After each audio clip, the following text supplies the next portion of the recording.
የሚበስብኝ ደግሞ እስኪ መጽሐፍ ቅዱስ ላንብብ ብዬ ባለኝ ሰዓት ለመጠቀም ስገባ ጥቅስ ምንም አይያዘኝም። ራስ ምታት ያመኝና እንዲህ በጣም ከሚያመኝ እወጣለሁ። አንድ ጥቅስ መያዝም አልችልም፣ ደግሞ ጭራሽም ይበስብኛል። እና ሌላ ደግሞ ስጋው ደግሞ ስቀበል ማለት ነው በጣም ሙጋቴ ይዘኛል። ተቀብዬ ስመጣም ያመኛል። በማግስቱም በቃ ህመም ነው እንዳለ ህመም ነው እና በባለፈው እንዲሁም አስተዋውያለሁኝ። እስኪ ቅዱስ ቁርባን አዎ አሁን ርዕስ አድርጌ ይቀበላለሁኝ። ጌታዬ እባክህ መድኃኒዓለም አባቴን የምቀበለው ከዚህ ህመሜ እንዲፈውሰኝና መስገድ ስለማልችል እንዲሰግ ነው ብዬ በርዕስ ምንጊዜም እቀበላለሁ። ግን ምንጊዜም እየባሰ ነው የሚመጣው። እንዲህ መቅዘፍ ለድህነት ብዬ የምቀበለው መቅዘፍ ሊሆንብኝ ነው እንደ ብዬ አስተባብላለሁኝ ማለት ነው። ሌላ ጥያቄ መቅሰፍት ሊሆንብኝ እስቲ እንዴት ነው መቅሰፍት የሚሆነው? መቅሰፍት ሊሆንብኝ ነው ብለሽ እንዴት አሰብሽ እስቲ? አይ ማለት እያመመኝ ነው። በምቀበልበት ሰዓት ያመኛል። ህመም አለ ኢቭን በተቀበልኩበት ብቻ ሳይሆን ምንጊዜም ያመኛል። ግን እንዲህ በርዕስ እየተቀበልኩኝ ይብስብኛል ብዬ እሱ ነገር እንትን ይለኛል። እሺ ጨረሽ? አዎ ይመልስልኝና አለኝ ጥያቄ። መልካም። እስቲ መጀመሪያ መናፍስቶች ታሰሩ። በስመ አብ ወወልድ ወመንፈስ ቅዱስ አሐዱ አምላክ። በስመ አብ ወወልድ ወመንፈስ ቅዱስ አሐዱ አምላክ። በስመ አብ ወወልድ ወመንፈስ ቅዱስ አሐዱ አምላክ። በአብ ወወልድ በመንፈስ ቅዱስ ስም በኃያሉ በመድኃኒዓለም ስም በቅድስት ድንግል ማርያም ስም አለ በኃያሉ በመድኃኒዓለም ስም ምን ፈልግ ምን እናድርግ? አይምሯ ላይ ተቀምጠ እውቀቷ የምታጠፋ ጥቅስ እንዳይያዝላት የምታደርግ በራስ ምታት የምትፈታተናት ማነህ? ተናገር ቶሎ ቶሎ ተናገር። የአእምሮ መተት የአእምሮ መተት። ሌላስ? ሌላስ? አይምሯ ላይ ተቀመጥ። ሰላቢ ነኝ። ሰላቢ፣ የአእምሮ መተት። ሌላስ? አይምሯ ላይ ተቀመጥክ። ሌላስ? አንጋለጥም። ኃያሉ መድኃኒዓለም ያቃጥለ። ወደህ ነው የምትጋለጠው? ቶሎ በል ራስን አጋልጥ በኃያሉ በመድኃኒዓለም ስም። በቃ ዋናው እኔ ነኝ። እኔ በቃ መተት ነኝ። የአእምሮ መተት ሰላቢ። የአእምሮ መተት። ሌላስ? ሌላስ? ሁላችሁም ራሳችሁን አጋልጡ በኃያሉ በመድኃኒዓለም ስም።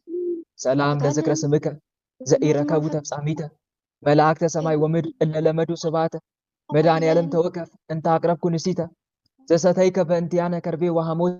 ኃያሉ መድኃኒዓለም ይበቀል። ሌላ ይቀረ? በቃ ለአእምሮ ግን ሞር ያዝነው ግን አይምሮ ነው። እሺ ውጡ ቶሎ። አይምሮን ልቀቁና ውጡ ቶሎ በኃያሉ በመድኃኒዓለም ስም። እኛ በምን ልንጠቀም ነው? ተነስ ተነስ፣ በኃያሉ በመድኃኒዓለም ስም ውጡ። በከፊል እንወጣለን እንጂ ሁላችንም አንወጣም። ኃያሉ መድኃኒዓለም ያቃጥለ። ወዳችሁ ነው የምትወጡት፣ ሁላችሁም ነው የምትወጡት። ሰላም ለስርተ ርእስከ ለተወክፎ ስቃይ ዘአጽነነ ወለርእስከ ሰላም ከመ ይቤዙኪ ያነ መድኃኒዓለም ክርስቶስ በጊዜ ኮንከ ሕፃነ ፈራ ወደንገጸ በከየ ወሐዘነ ከይሲ ዘአሳታ ለሔዋን እምነ። ኃያሉ መድኃኒዓለም ያቃጥለ። ልቀቅ አይምሯን ቶሎ። አይምሯን ልቀቅ። ውጣ። ሰብስብ ሰራዊትን ቶሎ ውጣ። ከማስተዋል ውጣ። ከማስተዋል ውጣ ቶሎ በል። በሽታንም አንሳ። አንሱ በሽታችሁንም። በሽታ የምታመጡባት እነማን ናቸው? እነማን ናቸው? ጥላ ወጊ። ሌላስ? ጥላ ወጊ። ሌላስ? አሳብድ። እሺ ሌላስ? እንዴ ሰሞኑን እሷ መሰለች እንዴ? ሰው እኮ አይደለች። ሌላስ? የቀረ ሌላስ? ዝሙት አለው። የዝሙት መንፈስ አይነ ጥላ። እሺ የዝሙት አይነ ጥላ። ሌላስ? መስተፋቅራለሁ። መስተፋቅር። ሌላስ? ከሰለው የምን ዛር ጠራሞ ደራሞ አለው። እሺ ጸራሞ ደራሞ ቡዳ ዛር። ሌላስ? እና ዛሬ ጸሎት የሚባል የለም። እሺ ሌላስ? በቃኛ ቶሎታ። ሰላም ለገጽከ ዘይቀትል በድንጋጼ ዘምስለ ቀራንብት ክልኤ እልወ ወአማጼ መድኃኔዓለም ዘኮንከ ባህረ ኃጢአት ገሳጼ አድነኒ በኪዳንከ እምትሆነ እሳት ወእፄ እስመ ልሳኑ ዘኮነ ስሁለ ማዕፄ። ኃያሉ መድኃኔዓለም ያቃጥል። የቀረ ካለ የቀረ እኛን በብዛት በቃ መሀላነቷን ክፍል እያደረግን ቅጥቅጥ ተባቱ። ውጡ፣ ሰራዊታችሁን ሰብስቡ። የቀረ ካለ ራስን አጋልጥ። የቀረ ካለ በኃያሉ በመድኃኔዓለም ስም በሊቀ መልአክ በቅዱስ ገብርኤል ስም የቀረ ካለ የቀረ ካለ የለም። ቅዱስ ገብርኤል ይረድ፣ ኃያሉ መድኃኔዓለም ይበቀል። አርፍተ የተቀመጥ ካለ አለው ታህዳል ሙት ያለው ውጣ፣ ሰራዊትን ሰብስብና ቶሎ ቶሎ ውጣ፣ ቶሎ ውጣ። ሌላ የቀረ ምንም የለም። ረንኛ ነን እንታሰርበት። ውጡ፣ ሰራዊታችሁን ሰብስቡና ቶሎ በፍጥነት በሽታችሁን አንሱ። ወዛግብ አንሱ በሽታችሁን። እሺ እናነሳለን። ቶሎ ውጡ። እሺ በአብ በወልድ በመንፈስ ቅዱስ ስም በወልድ መንፈስ ቅዱስ ስም በኃያሉ በመድኃኔዓለም ስም ሌላ ቶሎ በል። ሌላ ኃያሉ መድኃኔዓለም ያቃጥል። በኃያሉ በመድኃኔዓለም ስም ፈጠን፣ ሳታታባክን። በኃያሉ በመድኃኔዓለም ስም በኃያሉ በቸሩ መድኃኔዓለም ስም በቅድስት ድንግል ማርያም ስም ቶሎ በል። በቅድስት ድንግል ማርያም ስም ተቀጥለናለች። ሰማ በቅድስት ድንግል ማርያም ስም አንዷ አይቻልም። በቅድስት ድንግል ማርያም ስም እንዴት እንጥራት? ቅድስት ድንግል ማርያም ታቃጥለ። ሰላም ለኪ እንዘንሰግድ ንብለኪ ማርያም እምንን አስተበቅባኪ እማረዌናዊ ተማይዘንብኪ በእንታ እናምኪ ወያቄ ማቡኪ ማህበረ ነዮም ድንግል ባረኪ። ቅድስት ድንግል ማርያም ታቃጥለ። በቅድስት ድንግል ማርያም ስም በቅድስት ድንግል ማርያም ስም በቅዱስ ሚካኤል በቅዱስ ገብርኤል በቅዱስ ሩፋኤል ስም በ19 አይቻልም።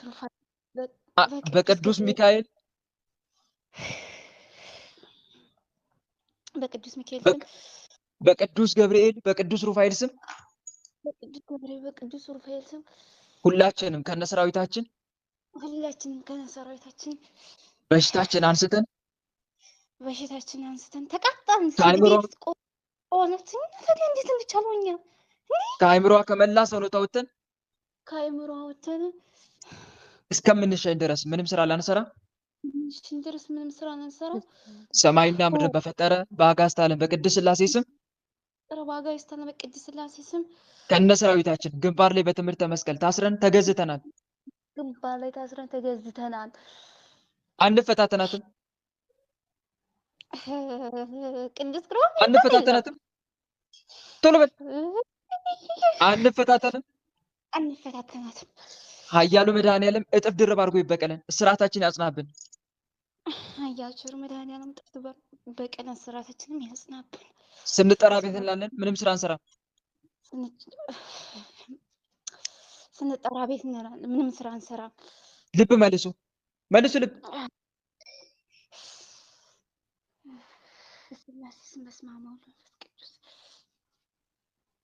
እሺ እህቴ እንዴት ነሽ?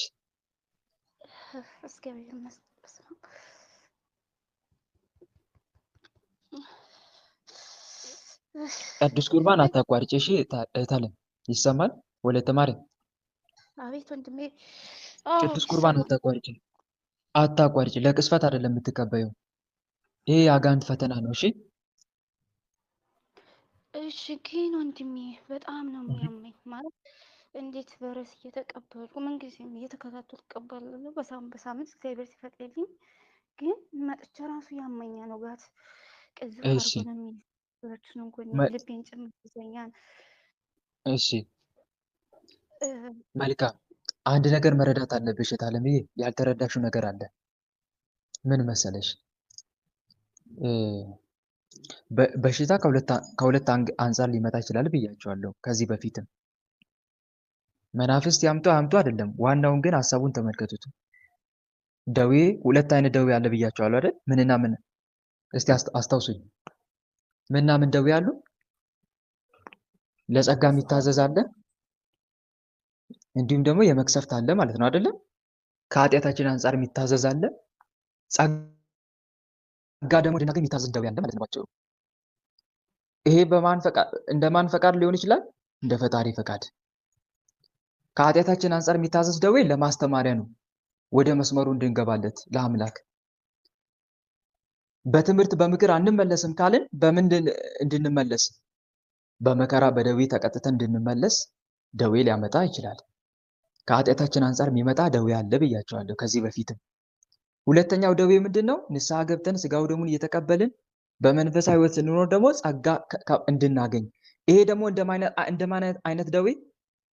እንደ ኢዮብ አይነት ደዌ፣ እንደ ቅዱስ ጳውሎስ አይነት ደዌ። ቅዱስ ጳውሎስ የስጋይ መውጊያ ተሰጠኝ። ማን ነው ተሰጠኝ ያለው? የስጋዬ መውጊያ እሱም የሚጎስመኝ የሰይጣን መልእክተኛ ተሰጠኝ አይደል ያለው? አይደለ? እንዴት ወንድሞች?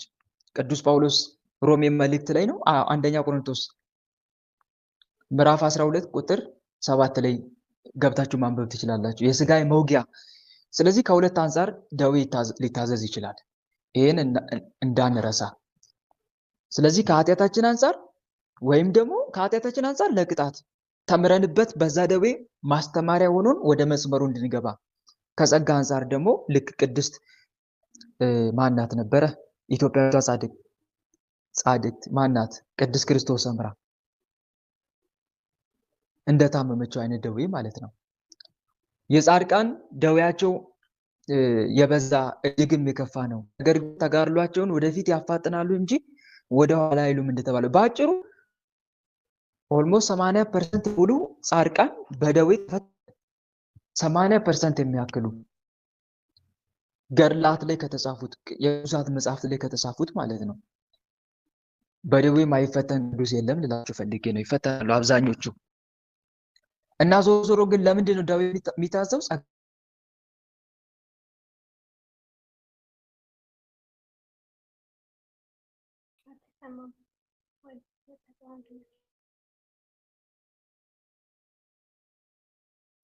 በስላሴ ስም ይሰማችኋል ድምጼ?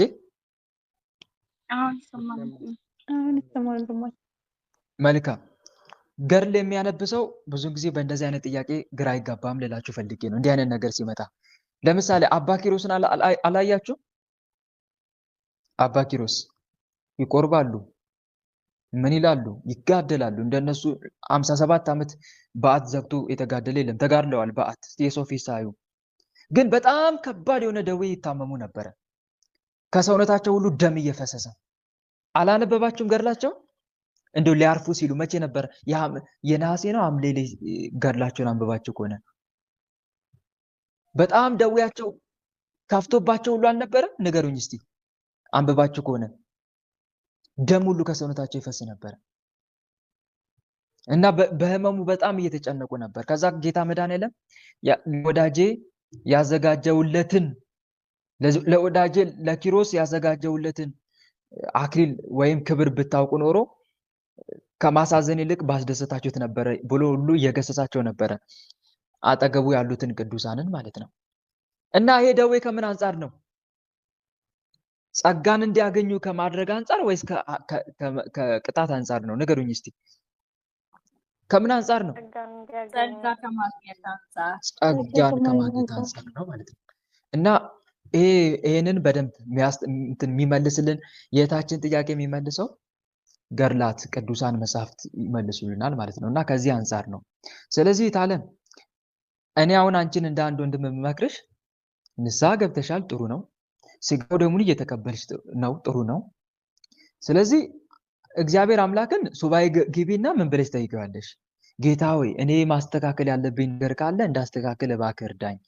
አንዳንዴ ለእኛ ያልተገለጸ ለፈጣሪ ግን ግልጽ የሆነ ችግር ሊኖር ይችላል። እኔ ጋር እንከን ካለ ጉድለት ካለ ጌታ ሆይ እንዳስተካክለው እባክህ ከኔ የተሰወረ ነገር ካለ ግለጽልኝ። ግልጽ ነው አይደለ?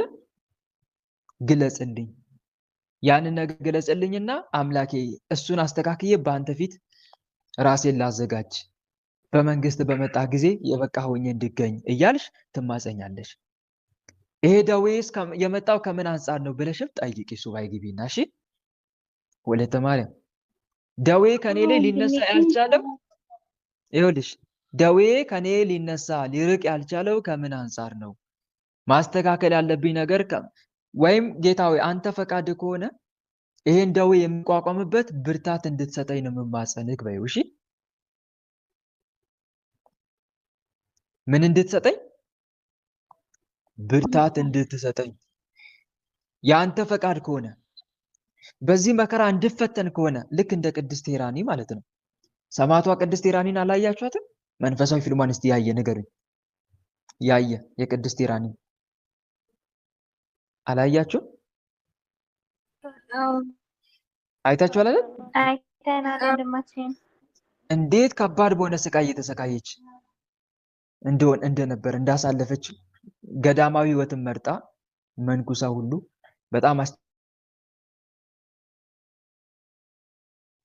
በጣም አስጨናቂ የሆነ ይሰማችኋል አይደል? ድምጼ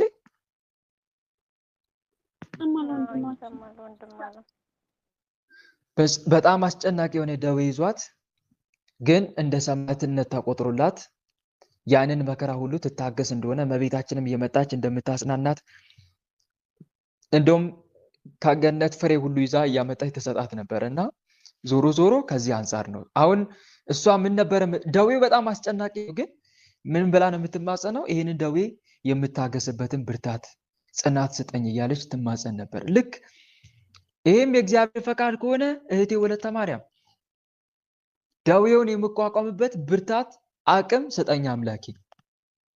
አልፈተን አልልም፣ ግን የምፈተንበትን ብርታት ስጠኝ። አልፈተን አልልም፣ ኃጢአተኛ ነኝ፣ በደለኛ ነኝ። እድሜ ልኬን አንተ ደስ አሰኝቼ አልኖርኩም። የቀደመው በደልሽን እያሰብሽ ከንስሐ በፊት የነበረ በደልሽን እያሰብሽ ይገባኛል፣ ኃጢአተኛ ነኝ፣ ግን ይህን ፈተና መቋቋምበት ብርታት ስጠኝ እያልሽ ተማጸኝ። እሺ ግልጽ ነው አይደል? እሺ ወንድሜ፣ በሱ ላይ ማለት ትናንት ባለፈው ጀምሬ አቋራጭ አልኩም። በጣም ተፈታተነኝ ማለት እኔ እግዚአብሔር ሱባኤ ስትገቢ በሰላም አስጀምሪ ብዬ መቤት ማስኝ የገባው ግን አልቻልኩም። መስገድም አልቻልኩም፣ መጸለይም አልቻልኩም። ከዛ አቋረጥኩት። ግን ልጁ ለስለት አላፈጣም። ድምፅሽ ጥርት አይልም። እሳ ኤርፎን አድርገሽ ነው መሰለኝ የምታወራው ወንድሜ። እናም እለት እለት እኔ ለመድኃኔዓለም አሳስባለሁ፣ ለመቤት ያሳስባለሁ። ግን እግዚአብሔር ያው አሁን እንዳልክ የበደሌን እንትን እየከፈለው ነው እንጂ እኔ ምንጊዜም አሳስባለሁ ወንድሜ። ማሳሰብ አሁንም ነበረ። እሺ ሱባኤ ስትሞክሪ ይኸውልሽ በአንደኛው ካልተሳካ አንደኛ ረዘም ያለ ሱባኤ አትግቢ። መጀመሪያ ትንሽ ሱባኤ ግቢ። ለምሳሌ የአንድ ቀን ሱባኤ፣ የ7 ቀኑን ካልቻልሽ ወይ የ3 ቀን ወረድ ብለሽ ወይ የ3ቱን ቀን ወይ ደግሞ የ3ቱን ቀን ካልቻልሽ ደግሞ ወይ አንዱን ቀን። ግልጽ ነው አይደል? እንደዛ እያደረግሽ ነው መለማመድ ያለብሽ። ሁለተኛ ደግሞ መናፍስቱን በደንብ አድርገሽ አስረሽ እንዳትፈታተኝ፣ በመድኃኔዓለም ስም ይዣቸዋለሁ፣ ገዝቻቸዋለሁ፣ ኃያሉ መድኃኔዓለም ይበቃላችሁ ብለሽ አሳልፈሽ ሰተሽ መልካም መድኃኔዓለምን ጸልየሽ ጌታ መድኃኔዓለም በሱባኤ ጣልቃ አጋንንት እንዳይገቡ ለአንተ አሳልፌ ሰጥቻለሁ፣ ሱባኤን በሰላም አስጀመረ በሰላም እንድታስፈጽም ብለሽ መግባት። በአንደኛው ሱባኤ ባይሳካልሽ ሁለተኛ ሱባኤ መሞከር፣ ሁለተኛው ባይሳካ ሶስተኛ ሱባኤ መሞከር። ተስፋ መቁረጥ የለም። ነው አይደል? ጠባቡ በር በመስቀል የተሞላ ነው። በጠበበው ደጅ ግቡ፣ ወደ ጥፋት የሚወስደው ደጅ ሰፊ መንገዱም ትልቅ ነው፣ ወደ እርሱም የሚገቡ ብዙዎች ናቸው። ወደ ሕይወት የሚወስደው ደጅ የጠበበ መንገዱም የቀጠነ ነው ዓለም ጌታ ብሏል አይደል? ይሰማል እህቴ? ወደ ሕይወት የሚወስደው ደጅ የጠበበ መንገዱም የቀጠነ ነው የሚል ቃል አለ ማቴዎስ ወንጌል 7 ምዕራፍ 7 ቁጥር 13-14 ላይ እና የጠበበ ነው መንገዱ፣ እንደ ልብ አይደለም። ቅዱስ ጳውሎስስ ምን አለ? ወደ እግዚአብሔር መንግስት በብዙ መከራ እንገባ ዘንድ ያስፈልገናል አላለ ብሏል። ወደ እግዚአብሔር መንግስት በብዙ መከራ ነው የምንገባው። በጠበበው ደጅ ግቡ እላችኋለሁ፣ ብዙዎች ሊገቡ ይፈልጋሉ ግን አይችሉም ብሏል። እና በመከራ የተሞላ ነው እህቴ። ፈተና ከበዛብህ ፈተናውን የምትቋቋምበት ብርታት እንዲሰጥ ተማጸን። ሞኝ ሰው መንገዴን አሳጥርልኝ ይላል። ብልህ ሰው ደግሞ እግሬን አጠንክርልኝ። የሆነ ፈተና ከአቅማችሁ በላይ መስሎ ከታያችሁ እንደዚህ ብላችሁ አስቡ። እግዚአብሔር ያዘጋጀልኝ በመንግስተ ሰማይ ምን ያክል ደስ የሚያሰኝ ዋጋ ይሆን? ምን ያክል ትልቅ ክብር እየጠበቀኝ ይሆን? እንደዚህ ፈተና በምድር ላይ ይበዛብኝ። ትልቅ ዋጋ ቢሆን ነው መቼስ፣ ዝም ብሎ ዋጋ አይደለም። ትልቅ ዋጋ ቢሆን ነው መቼስ። በምድር ላይ ምን ይላል መሰላችሁ? መጽሐፈ ምሳሌ ምዕራፍ 11 ቁጥር 31 ላይ እነሆ ጻድቅ በምድር ላይ ፍዳውን የሚቀበል ከሆነ ይላል። እነሆ ጻድቅ በምድር ላይ ምኑን የሚቀበል ከሆነ? ፍዳውን የሚቀበል ከሆነ ይልቁንስ ኃጥእና አመፀኛ እንዴት ይሆናሉ ይላል። ጻድቅም በጭንቅ የሚድን ከሆነ ኃጢአተኛውና አመፀኛ ወዴት ይታይ ዘንድ አለው ይላል። አንደኛ ጴጥሮስ ምዕራፍ 4 ቁጥር 17-19 ላይ ማይካችሁን ተቆጣጠሩ ፕሊዝ። እና በብዙ መከራ ነው ወደ እግዚአብሔር መንግስት መንገባው። ይሄንን ልናይ ያስፈልጋል። ግን ፈተና ሲበዛ ወደ አምላክ ወደ መድኃኔዓለም መጮ።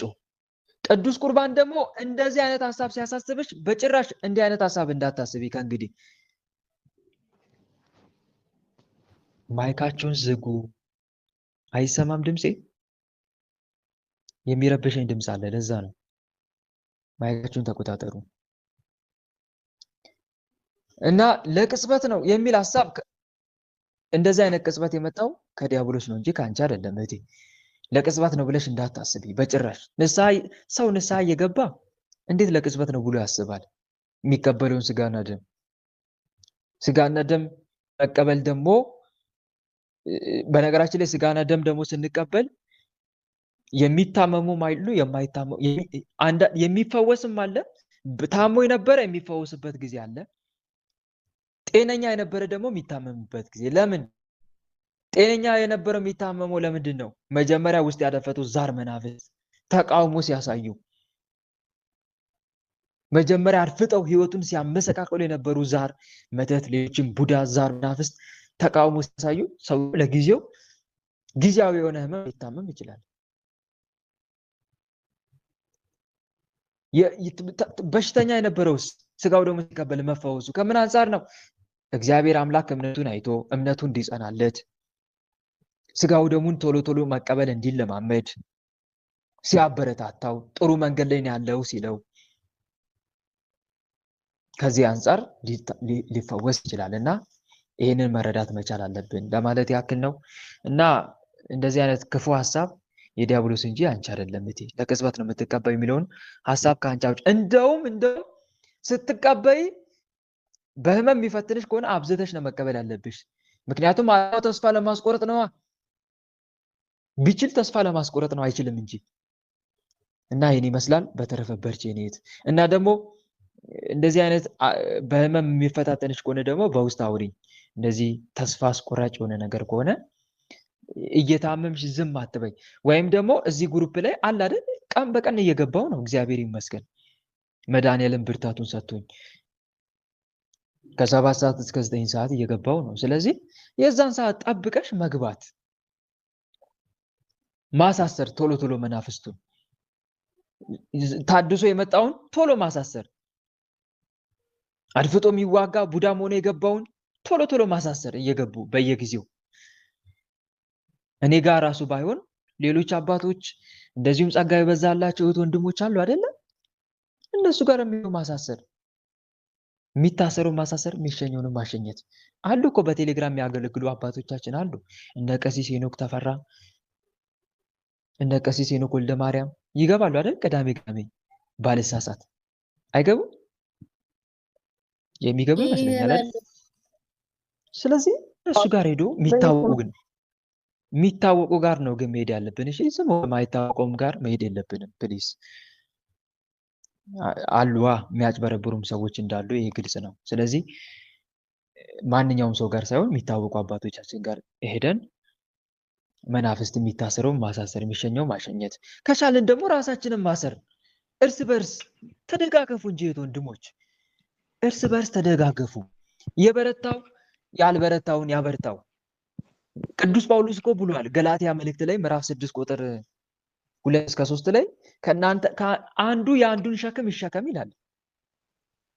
አንዱ የአንዱን ሸክም ይሸከም እንደዚሁም የክርስቶስን ሕግ ፈጽሙ ይላል። ስለዚህ ለምሳሌ እርስ በርስ ለምሳሌ አንዱ ቢታመም አንዱን ያስቀጥቅጠው ከዛ መናፍስቱ ይጋለጣሉ አይደል? ውጣና ታሰር በይው። ለምሳሌ ወለተ ማርያምና ወለተ ኪዳን አሉ ማለት ነው። እርስ በርስ መደጋገፍ እኮ ትችላላችሁ እህት ወንድሞች። ወልደ ማርያምና ገብረ ማርያም አብራችሁ ካላችሁ የሆነ ግሩፕ ክሬት ታደርጉና አብራችሁ መቀጥቀጥ አንደኛው ከዛ በኋላ የአንደኛው ይጋለጣል አይደል? ውጣና ታሰረ ይባል አንደኛ የወንድሙን የጓደኛውን ውጣና ታሰር በመድኃኒዓለም ስም ውጣ ይታሰራል እኮ። ዋናው የሚያስረው ምንድነው ካለ እምነታችን ነው። እምነት ዋናው ትልቁ ነገር እምነት ነው። ያመኑትንም እነዚህ ምልክቶች ይከተሏቸዋል አይደል ያለው ጌታ መድኃኒዓለም በማርቆስ ወንጌል 16 የበረታ ያልበረታውን ያግዘው። እህትም ልክ እንደዚሁ እህታታሞች ወይም ደግሞ ጓደኛ ለጓደኛ ተጋገዙ። አንደኛው ቢታመም ያስቀጥቅጠው ከዛ በኋላ ቢጋለጥ ያ መንፈስ ውጣና ታሰር ብሎ በመድኃኒዓለም ስም ታምኖ ይዘዘው ይታዘዛል እኮ ይታዘዛል። እና እንዲህ እየተደጋገፋችሁ እርስ በርስ ወደፊት ለመጓዝ መሞከር ነው እንጂ እና አንድ የምንረዳው ነገር ይሄንን ነው። ስለዚህ እህቴ ዝም አትበይ። ስትታመሚ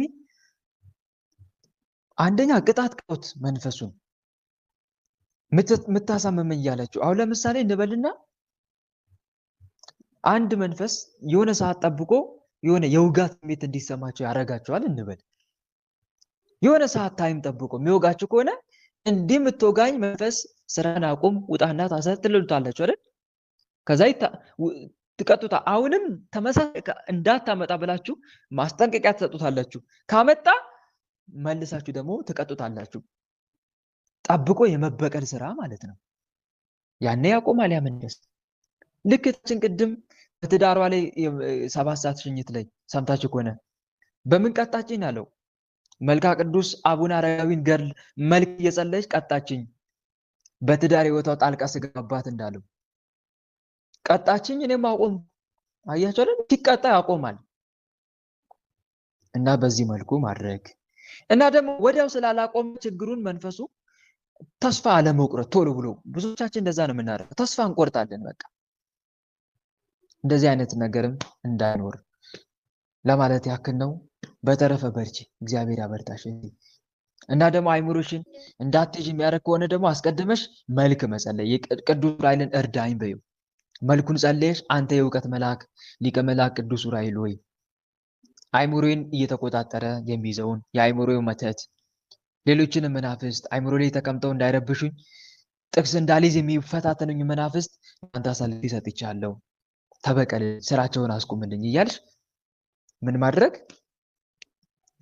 በጸበሉ መጠመቅ። የጸሎቷ ላይ እንትኑን አድርሰሽ መልኩን አድርሰሽ በዛ በጸሎቷ መጠመቅ፣ የጸሎቷውን መጠጣት። ከዛ በምትችው ልክ ምን ማድረግ? መጋደል። የምትችውን አድርጊ። ስትጥሪ እግዚአብሔር ደግሞ ያችን ትንሿን ጥረትሽን ይባርክልሻል ማለት ነው። ግልጽ ነው አይደል እህቴ? ካለሽ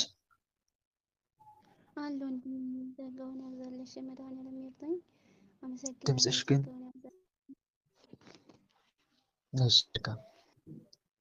አሜን። ለሁላችንም ያብዛልን መድኃኒዓለም። እሺ ተራ ቁጥር 2 ስንት ነው? ተራ ቁጥር 2 ወለተ ሥላሴ ሁሉ በእርሱ ሆነ። ወለተ ሥላሴ ሁሉ በእርሱ ሆነ። እሺ ቀጥይ። እሺ ወንድሜ በስመ ሥላሴ በስመ አብ ወወልድ ወመንፈስ ቅዱስ አሐዱ አምላክ አሜን።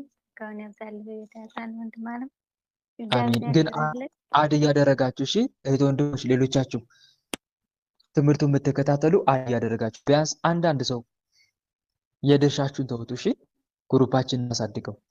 እሺ ቀጥይ እህቴ፣ ላስታውሳችሁ ብዬ ነው። እሺ ወንድም አለም ጸጋውን ያብዛልህ።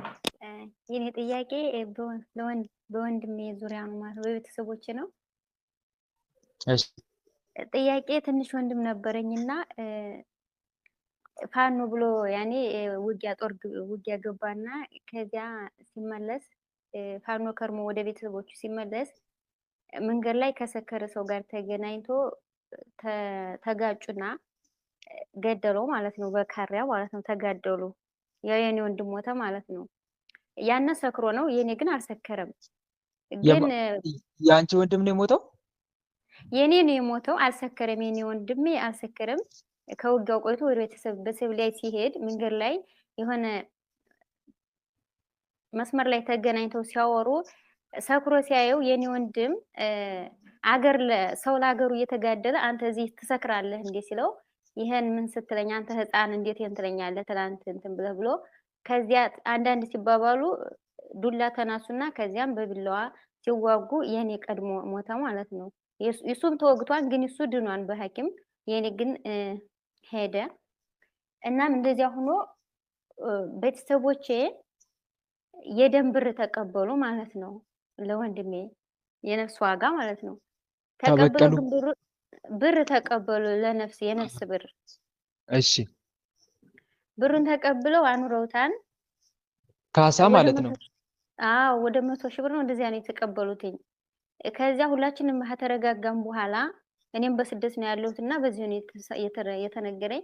ከተረጋጋም በኋላ ትንሽ ስማር ወደ መንፈሳዊ ስቀላቀል ሀመማሩ አንፃር ይሄ ብር ይመለስ እንግዲህ ወንድማችን አናገኘው ምን ይሰራል ደግሞ የሰው ገንዘብ መብላትም ኃጢያትም ነው አልኳቸውና እነሱ ደግሞ አይደለም ብር ልንመልስ እሱን መግደል ፈልጋለን ብለው በፍለጋ ነው የከረመው። ትልቅ ወንድሜ እየፈለገና ልጁም አልተገኘም።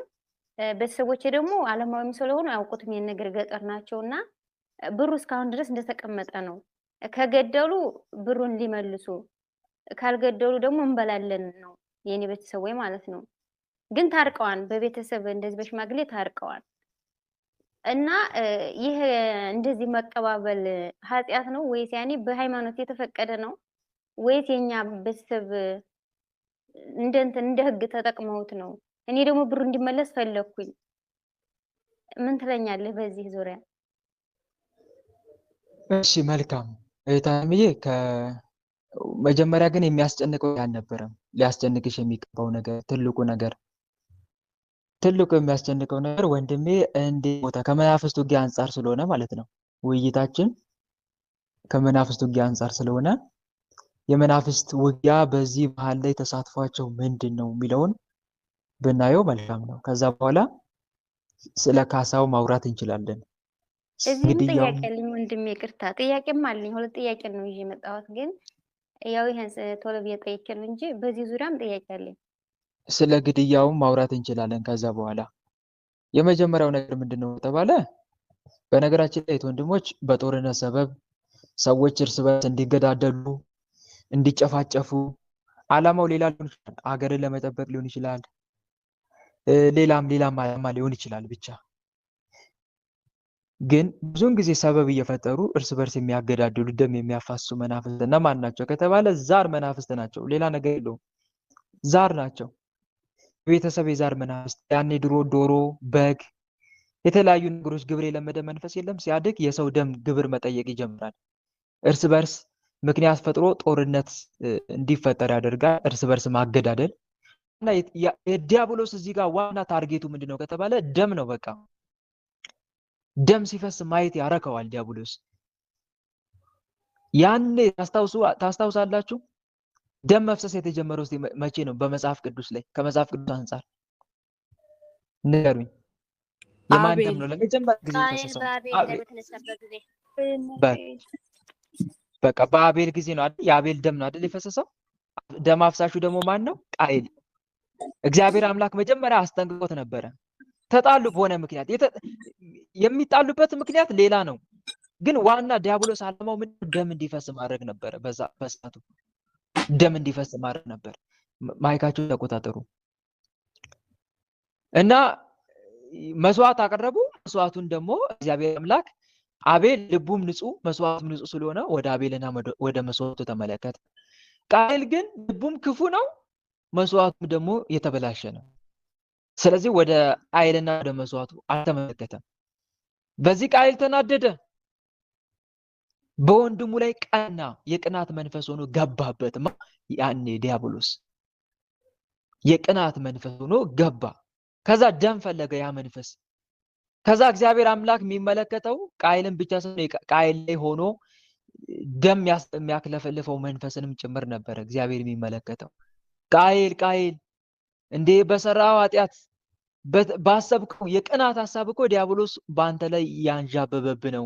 ኃጢአት ታደባባለች ማለት በኃጢአት ሽፋን ስም እኮ ዲያብሎስን ነው እየተናገረ ያለው ጌታ መድኃኒዓለም።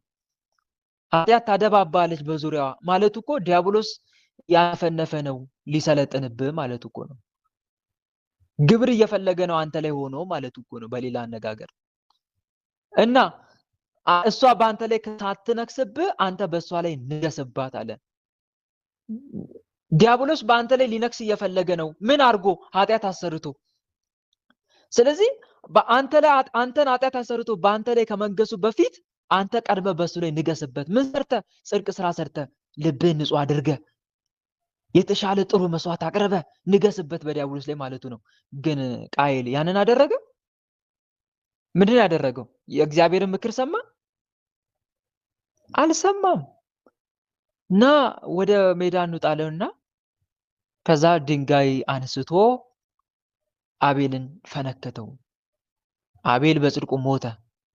ቃየል ግን ደም ተቀባ። ከዛ በኋላ በቃ ኮብላይ አደረገው። ኮብላይና ድንጉጥ አደረገው። ያ የደም መንፈስ ዛር ሆኖ ቁጭ አለ። ከዛ ቃየል ጋር እኮ ብቻ አይደለም ይሄ መንፈስ አብሮ የነበረው፣ የቃየል የልጅ ልጆች ጋርም አብሮ ተወለደ። ይሄ መንፈስ ዛር ሆኖ ማለት ነው። በማን ኃጢአት ነው መጀመሪያ የገባው? በቃየል ኃጢአት ገባ። ግብር አሰራው፣ ግብሩን አገኘ፣ አብሮ ተወለደ። በቃ ከቃየል ልጆች ጋር አብሮ መወለድ ጀመረ። ዛር በቃ ልደቱን የጀመረው ከዚህ ጀምሮ ነው ማለት ይቻላል። የሰውን ዘር መቆጣጠር የጀመረው በቃ ከዚህ ጀምሮ ነው። ከዛ የቃየል ልጆች እንዳለ ዓለም ላይ በዙ። ከዛ የቃየል ልጆች ከማን ልጆች ተለዩ? አዳምና ሔዋን በሞተው በአቤል ምትክ ማን ተወለደ? ማንን ወለዱ? ንገሩኝ እስቲ ከእናንተ ወደ ስማ። ሴት አይደለም? ሴት ወለዱ። ሴት ማለት ምን ማለት ነው? ምን ማለት ነው ሴት ማለት? ምትክ። ሴት ተወለደ። ከዛ ሴት የራሱ ልጆች መንከባከብ ጀመረ፣ በፈሪሃ እግዚአብሔር ማሳደግ ጀመረ። የቃየል ልጆች ደግሞ ዘማውያን ሆኑ። በቃ ዘማውያን፣ እርስ በእርስ ነፍሰ ገዳዮች ሆኑ ቁጭ አሉ። ምክንያቱም አብሯቸው የተወለደ የምን መንፈስ አለ? የዘር መንፈስ፣ ደም መንፈስ አለ። ህይወታቸውን ምስቅልቅሉን አወጣው። ከዛ በኋላ የሴት ልጆች ደግሞ ለብቻ ተለዩ። ደብረ ቅዱስ የሚባል ቦታ መኖር ጀመሩ። ደብረ ቅዱስ የሚባል ቦታ መኖር ጀመሩ። ቅድስና ህይወት መኖር ጀመሩ። በኋላ ላይ ግን የኋላ ሄዶ የሴት ልጆች ተሸነፉ። እስቲ ኑ ዓለምን እንመልከት ብለው ኃጢአት እንዳትመለከት የሚለውን ትእዛዝ ረስተው እስቲ ኑ ዓለምን እንመልከት ሲሉ የሴት ልጆች የቃየል ልጆችን ተመለከቱ። የቃየል ልጆች ሲያዩአቸው ሴቶቹ እጅግ ደመገቡ ናቸው። ቆንጆ ናቸው። እረረ ለካ የቃየል ልጆች እንዲህ አይነት ቆንጆ ተወልዶላቸዋል። እኛ እዚህ በድንግልና ብቻችን እንቀጥላለን። በሉ አንዳንድ ሴት እንምረጥ ብለው አንዳንድ ሴት መረጡ። አያሳዝንም? ከበቁ በኋላ ቅድስና ደረጃ ላይ ከደረሱ በኋላ ወረዱ ተመልሰው። ከዛ ኔፍሊሞችን ወለዱ ማለት ነው። በአጭሩ የቃየል ልጆች ተራቡ። መጨረሻ ላይ እግዚአብሔር አምላክ አንድ ሰውን ብቻ አገኘ። ማንን? ኖህን። ሌላው እንዳለ በሙሉ በንፍሮ አጠፋ። ግን ዲያብሎስ አሁንም አልለቀቀም። ምንም እንኳን ኖህ በምድር ላይ ብቻውን ቢቀርም የኖህ ልጆችን ዲያብሎስ መፈታተን ጀመረ። እንደውም በጣም ሲፈታተኑ ኖህ አቤቱታ አቀረበ ወደ አምላክ። እንዴ ጌታ ሆይ፣ አቤት አሁንም እኮ ዲያብሎስ ልጆችን እያጠፋብኝ ነው አለ። በነገራችን ላይ አጋንንት እኮ 10 እጅ እንዳለ ምድር ላይ ተበትነው በጣም የሰው ልጆችን እጅግ እየተፈታተኑ ነበር። በቃ የሰው ልጅ ጽድቅ መስራት እስኪያቅተው ድረስ፣ ጽድቅ መስራት እንደ ሰማይ እስኪረቀው ድረስ በጣም ተፈታትነውት ነበር ዲያብሎስ። ከዛ ወደ ማን ጮኸ? ኖህ ወደ ፈጣሪ። እንዴ ጌታ ሆይ አሁንም እኮ ምድር ላይ መኖር አልቻልንም። ልጆችን አንድ ባል እየተከታተለ ዲያብሎስ እየፈተነን ነው አለ። ግማሹን በበሽታ ያስቃዩታል፣ ግማሹን በምን ከዛ በኋላ መጨረሻ ላይ እግዚአብሔር ቅዱሳን መላእክትን አዘዘ። በሉ እንዳለ ዲያብሎስን ሙሉ ለሙሉ አሳስሯቸው ወደ ሲኦል አግዟቸው አለ። አንድ አጋንንት እንዳይቀር ብሎ እግዚአብሔር አምላክ አዘዘ። ሲያዝ ሳጥናኤል መጣና ልመና ቀረበ። ማንጋ ሉል እግዚአብሔር እንዴ ጌታ ሆይ ሁሉንም ሰራዊት ካሰርክብኝማ እኔ የሰው ልጆችን በምንድን ነው መፈታተን ማለት ጀመረ። ቢያንስ አንዱ ነገድ ይቅርልኝ። ስንቱ ነገድ ይቅርልኝ? አንዱ ነገድ ይቅርልኝ። እባክን አንዱን ብቻ አስቀርልኝ። እኔ ብቻዬንማ እንዴት የሰው ልጆችን ማፈታተን እችላለሁ ብሎ ተማጸነና አንዱ ነገር ግን ቀርቶለታል። ዘጠኙ ታሰሩ። ሁሉም እኮ እስካሁን አስሩም ነገድማ ምድር ላይ ቀርተው ቢሆን ኖርማ የሰው ልጅ አይተርፍም ማለት ይቻላል። ባጭሩ አንችላቸውማ፣ በጣም እጅግ ብዙ ናቸው። ፈተና እንትን ይፈታተኑናል፣ ያይሉብናል። እና አንዱ ነገር ብቻ ነው ምድር ላይ እየተፈታተነ ያለው። አስቡት፣ ሌላው እንዳለ ወደ ሲኦል ወርዶ ማለት ነው። የሰው ግን እግዚአብሔር አምላክ ሰይጣን ስለለመነው ብቻ አይደለም ያንን እንዲፈታተኑ የፈቀደው። ምክንያቱም ጠላት የሌለበት ወታደር ሰነፍ ወይስ ጎበዝ የሚሆነው? ነገሩኝ።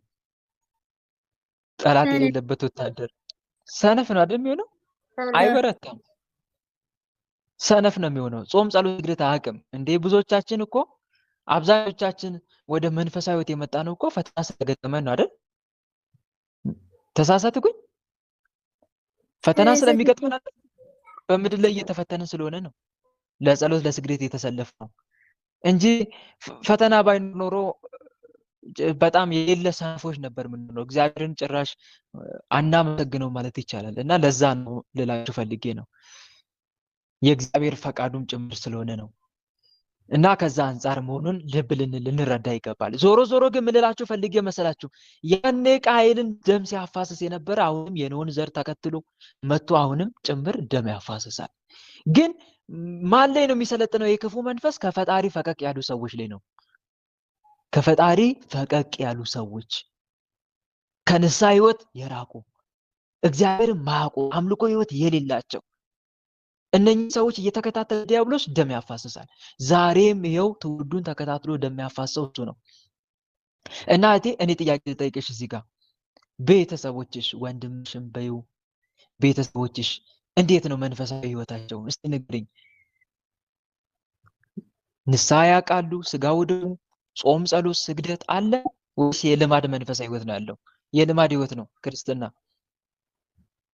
እሺ ወንድም አለምዬ፣ በእውነት ቤተሰቦች ምንም ነገር የሚያውቁት ነገር የለም። እኔም በስደት መጥቼ ነው ይሄንን ያወቅኩት ማለት ነው። ከልጅነት እስከ አድልቶ ያለው ምንም የሚያውቅ ሰው የለም። አየሽ አይደል? አሁን እዚህ ጋር መረዳት ያለብሽ ነገር ምንድን ነው? ይሄ ዛር ምን ይሆናል? ያደፍጥና ቁጭ ይላል። ቁጭ ብሎ ያደፍጣል። ከዛ በኋላ ምቹ ጊዜና ቦታን ይጠብቃል። ወደ መንፈሳዊ ሕይወት እንዳይመጡ ከፍተኛ ጥንቃቄ ያደርጋል። ንስሐ እንዳይገቡ፣ ስጋው ደግሞ እንዳይቀበሉ፣ እንዳይቆርቡ ይቃወማል። ሃይማኖታቸውንም አለመካዳቸው በአንድ ምክንያት ነው። እሱም ምንድነው ከተባለ አንደኛ በእግዚአብሔር ቸርነት፣ ሁለተኛ ደግሞ ምናልባት ቤተሰብ ይዘክር ከሆነ አያቶቻቸው ቅድመ አያት የሚዘክር ከሆነ እግዚአብሔር ያንን ያስብና ይጠብቃቸዋል። ይህን እንዳትረሱ።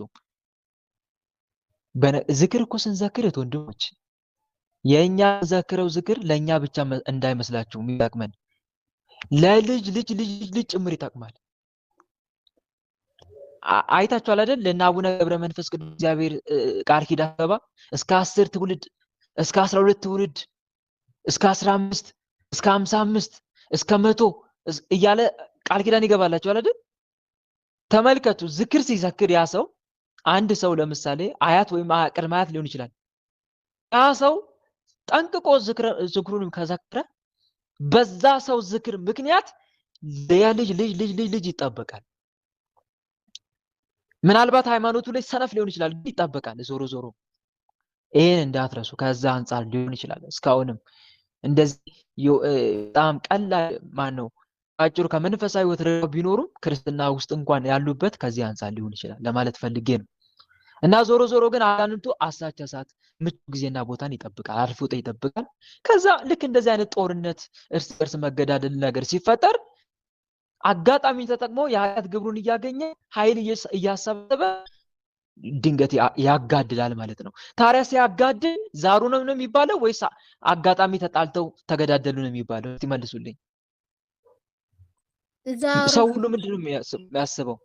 ዛር አይልም ሰው እርስ በርስ የሆነ ችግር ተፈጠረ፣ አለመግባባት ተፈጠረና ተገዳደሉ ነው የሚባለው እንጂ ዛሩ አይነሳም። እዚህ አይነሳም። የዛሩ ሴራ ድብቅ ነው። በሰበብ በምክንያት ግን ተገዳደሉ ነው የሚባለው። አያችሁ አይደል? ይሄ ነው በቃ። አሁን በሀገራችን ላይም እንደዚህ አይነት ችግር እየተፈጠረ ያለው ከዚህ አንፃር ነው። ብዙ ቤተሰቦቻችን አተናል። ወንድሙን ያጣለ፣ አባቱን ያጣለ፣ እናቱን ያጣለ፣ ልጁን ያጣለ። ምክንያቱም ይሄ ነው። ምክንያቱ ግን ይሄ ዛሩ ነው እንደዚህ አይነት ችግር የሚፈጥረው ማለት ነው። ሌላ ዓለም ነው። እና ምንድነው ታዲያ ማድረግ ያለብን? ወላጆቻችን ወደ መንፈሳዊ ሕይወት እንዲመጡ ማድረግ ነው። ንስሐ እንዲገቡ ማድረግ ነው። ስጋው ደግሞ እንዲቀበሉ ማድረግ ነው። በመንፈሳዊ ሕይወት እንዲኖሩ ማድረግ ነው። የቅዱሳን ዝክር እንዲዘክሩ ማድረግ ነው። ዝክር ደግሞ ስንዘክር ይጠብቀናል። በነገራችን ላይ እህት ወንድሞቻችሁ እንደዚህ ጦር መከላከያ ውስጥ ከገቡ፣ ፋኖ አባል ውስጥም ከገቡ፣ ሌሎች ውስጥም ከገቡ፣ ሌሎች የቡድን አባላት የጦርነት ቡድን አባላት ውስጥ ራሱ የገቡ ካሉ ወንድሞቻችሁ እንዲጠበቁላችሁ በስማቸው ዝክር ዘክሩ። እሺ፣ ያ ቅዱስ እንዲጠብቃቸው። ግልጽ ነው አይደለም? አሉበት እንዲጠብቃቸው እንደዛ አድርጉላቸው። ለምሳሌ አንድ ወንድም ቢኖርሽ ያ ወንድምሽ እንዲጠበቅ ምን ማድረግ ትቻለሽ መሰለሽ? በስሙ ዝክር መዘከር። ለምሳሌ ለሊቀ መላእክት ለቅዱስ ገብርኤል አሳልፈሽ ተሰጭና ቅዱስ ገብርኤል ወንድሜን ጠብቅልኝ አደራ ቲና በስሙ ዝክር መዘከር፣ ነዳንን ማብላት፣ የቅድስና ስራ መስራት፣ የበረከት ስራ መስራት፣ መልካ ቅዱስ ገብርኤልን በምጸልይበት ሰዓት የወንድምሽንም ስም አብረሽ ማንሳት። በዚህ ትታደጊዋለሽ ወንድምሽን ከሞት ማለት ነው። ግልጽ ነው አይደል? በዚህ መልኩ እንዲጠበቁ ማድረግ እንችላለን። ከክፉ ነገር እንዲጠበቁ ማድረግ እንችላለን። ወደ ቀናው መንገድ የነፍሳቸውን ድነት ደግሞ እንዲፈልጉ እንዲያነሳሳቸው እግዚአብሔር አምላክን በዚህ መልኩ መማፀን እንችላለን። ግልጽ ነው አይደል? አንዱ ይሄ ነው ማድረግ። አሁን ይሄ በሞቱ ምክንያት ይሄንን አነሳ። ሌላ ሁለተኛ ወደ ካሳው እንምጣ። ካሳውን በተመለከተ እንግዲህ ይሄ የቤተሰቡ ውሳኔና ፍላጎት ይወስናል። ቤተሰብ ካሳ መቀበል አለብኝ ብሎ ካሰበ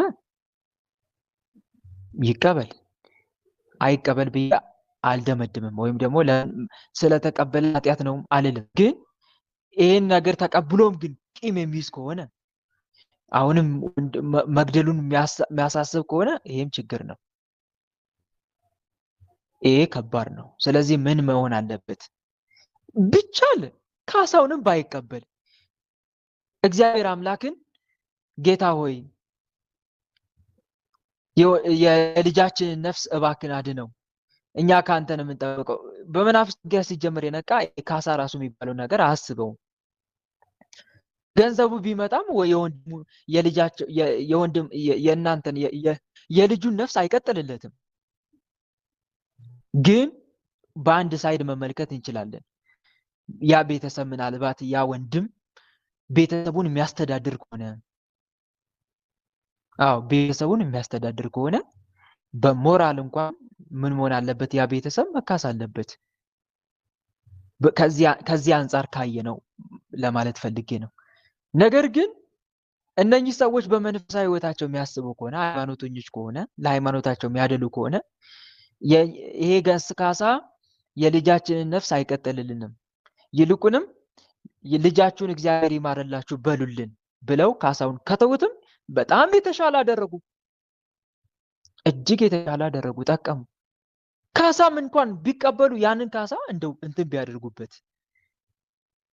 በስሙ ነዳንን ቢያበሉበት በጣም የተቀደሰ ስራ ነው። ይሄም ገንዘቡ ቢያደርጉበት የተራበ እግዚአብሔር አምላክ የዛን ልጅ ነፍስ እግዚአብሔር አምላክ እንዲምረው ለገነት ለመንግስተ ሰማይ እንዲያበቃው በዛ ገንዘብ የተራበ አለ አይደል ጾሙን የሚያደር ያ ሰው ቢመገቡበት ይሄ ለልጁ የሚጠቅመው ይሄ ነው። በነገራችን ላይ ለልጁ የሚጠቅመው ከመንፈሳዊ አንፃር እንዲህ ከተባለ ይሄ ነው።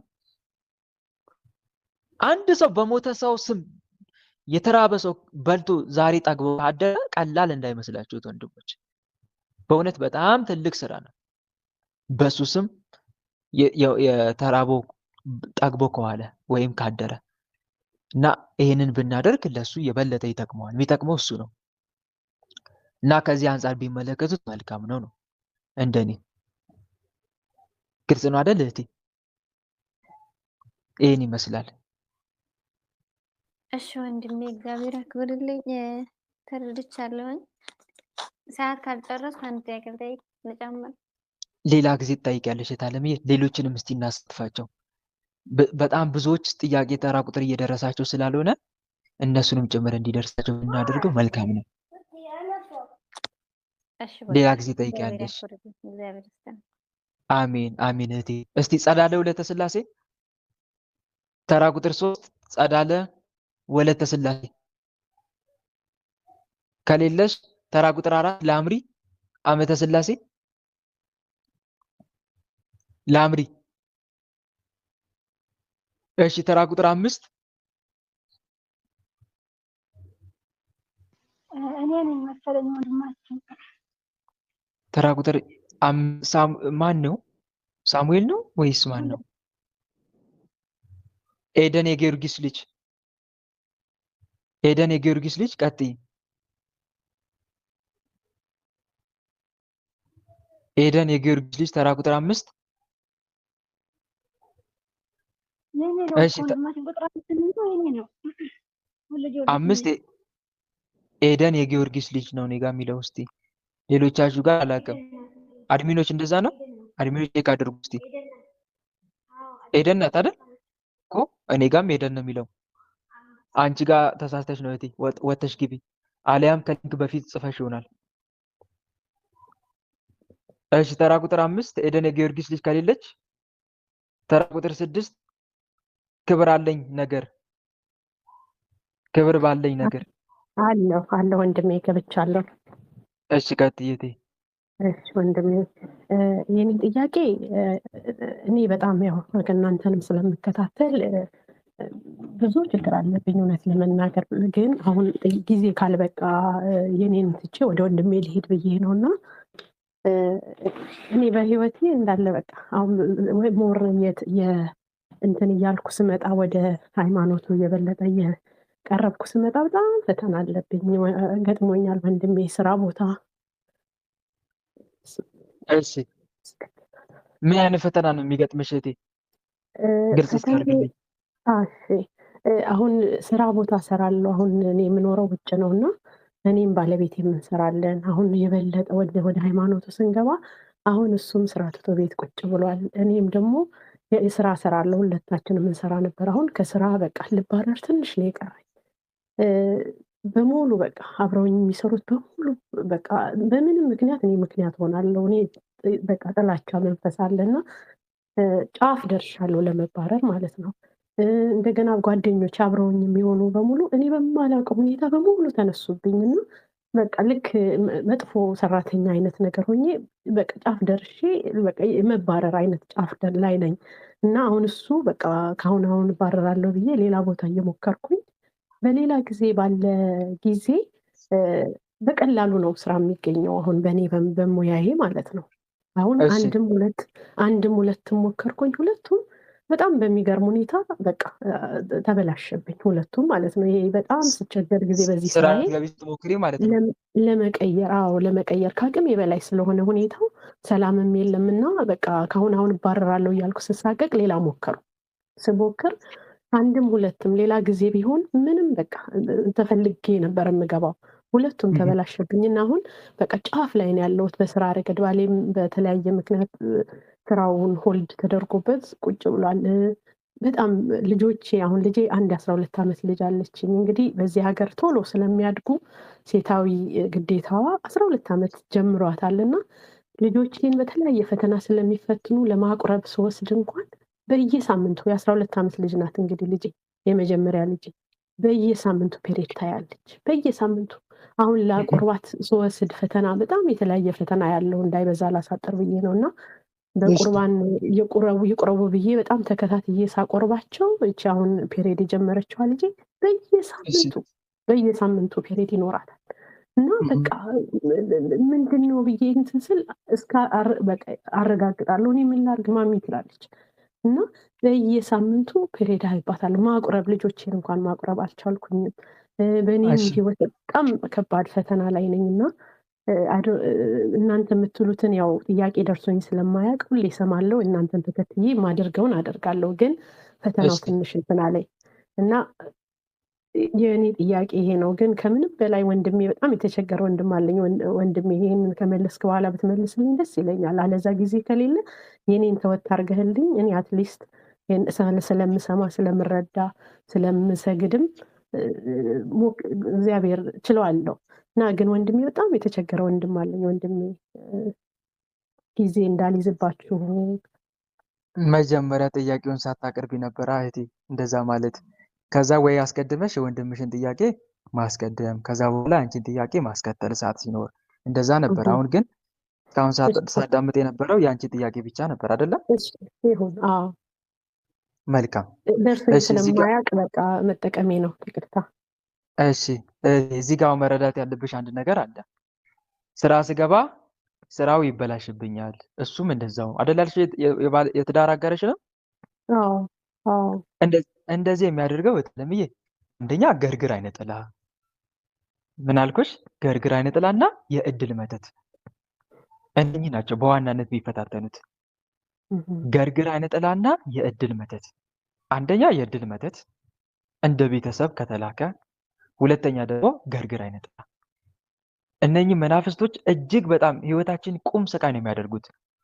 ነገሮችን ገና ስናስበው የማበላሸት ስራ ይጀምራሉ። ከቻሉ እንዳናስበው፣ ካሰብነው ደግሞ ወደ ተግባር እንዳንቀይረው መንገድ የመዝጋት ስራ ነው የሚሰሩት።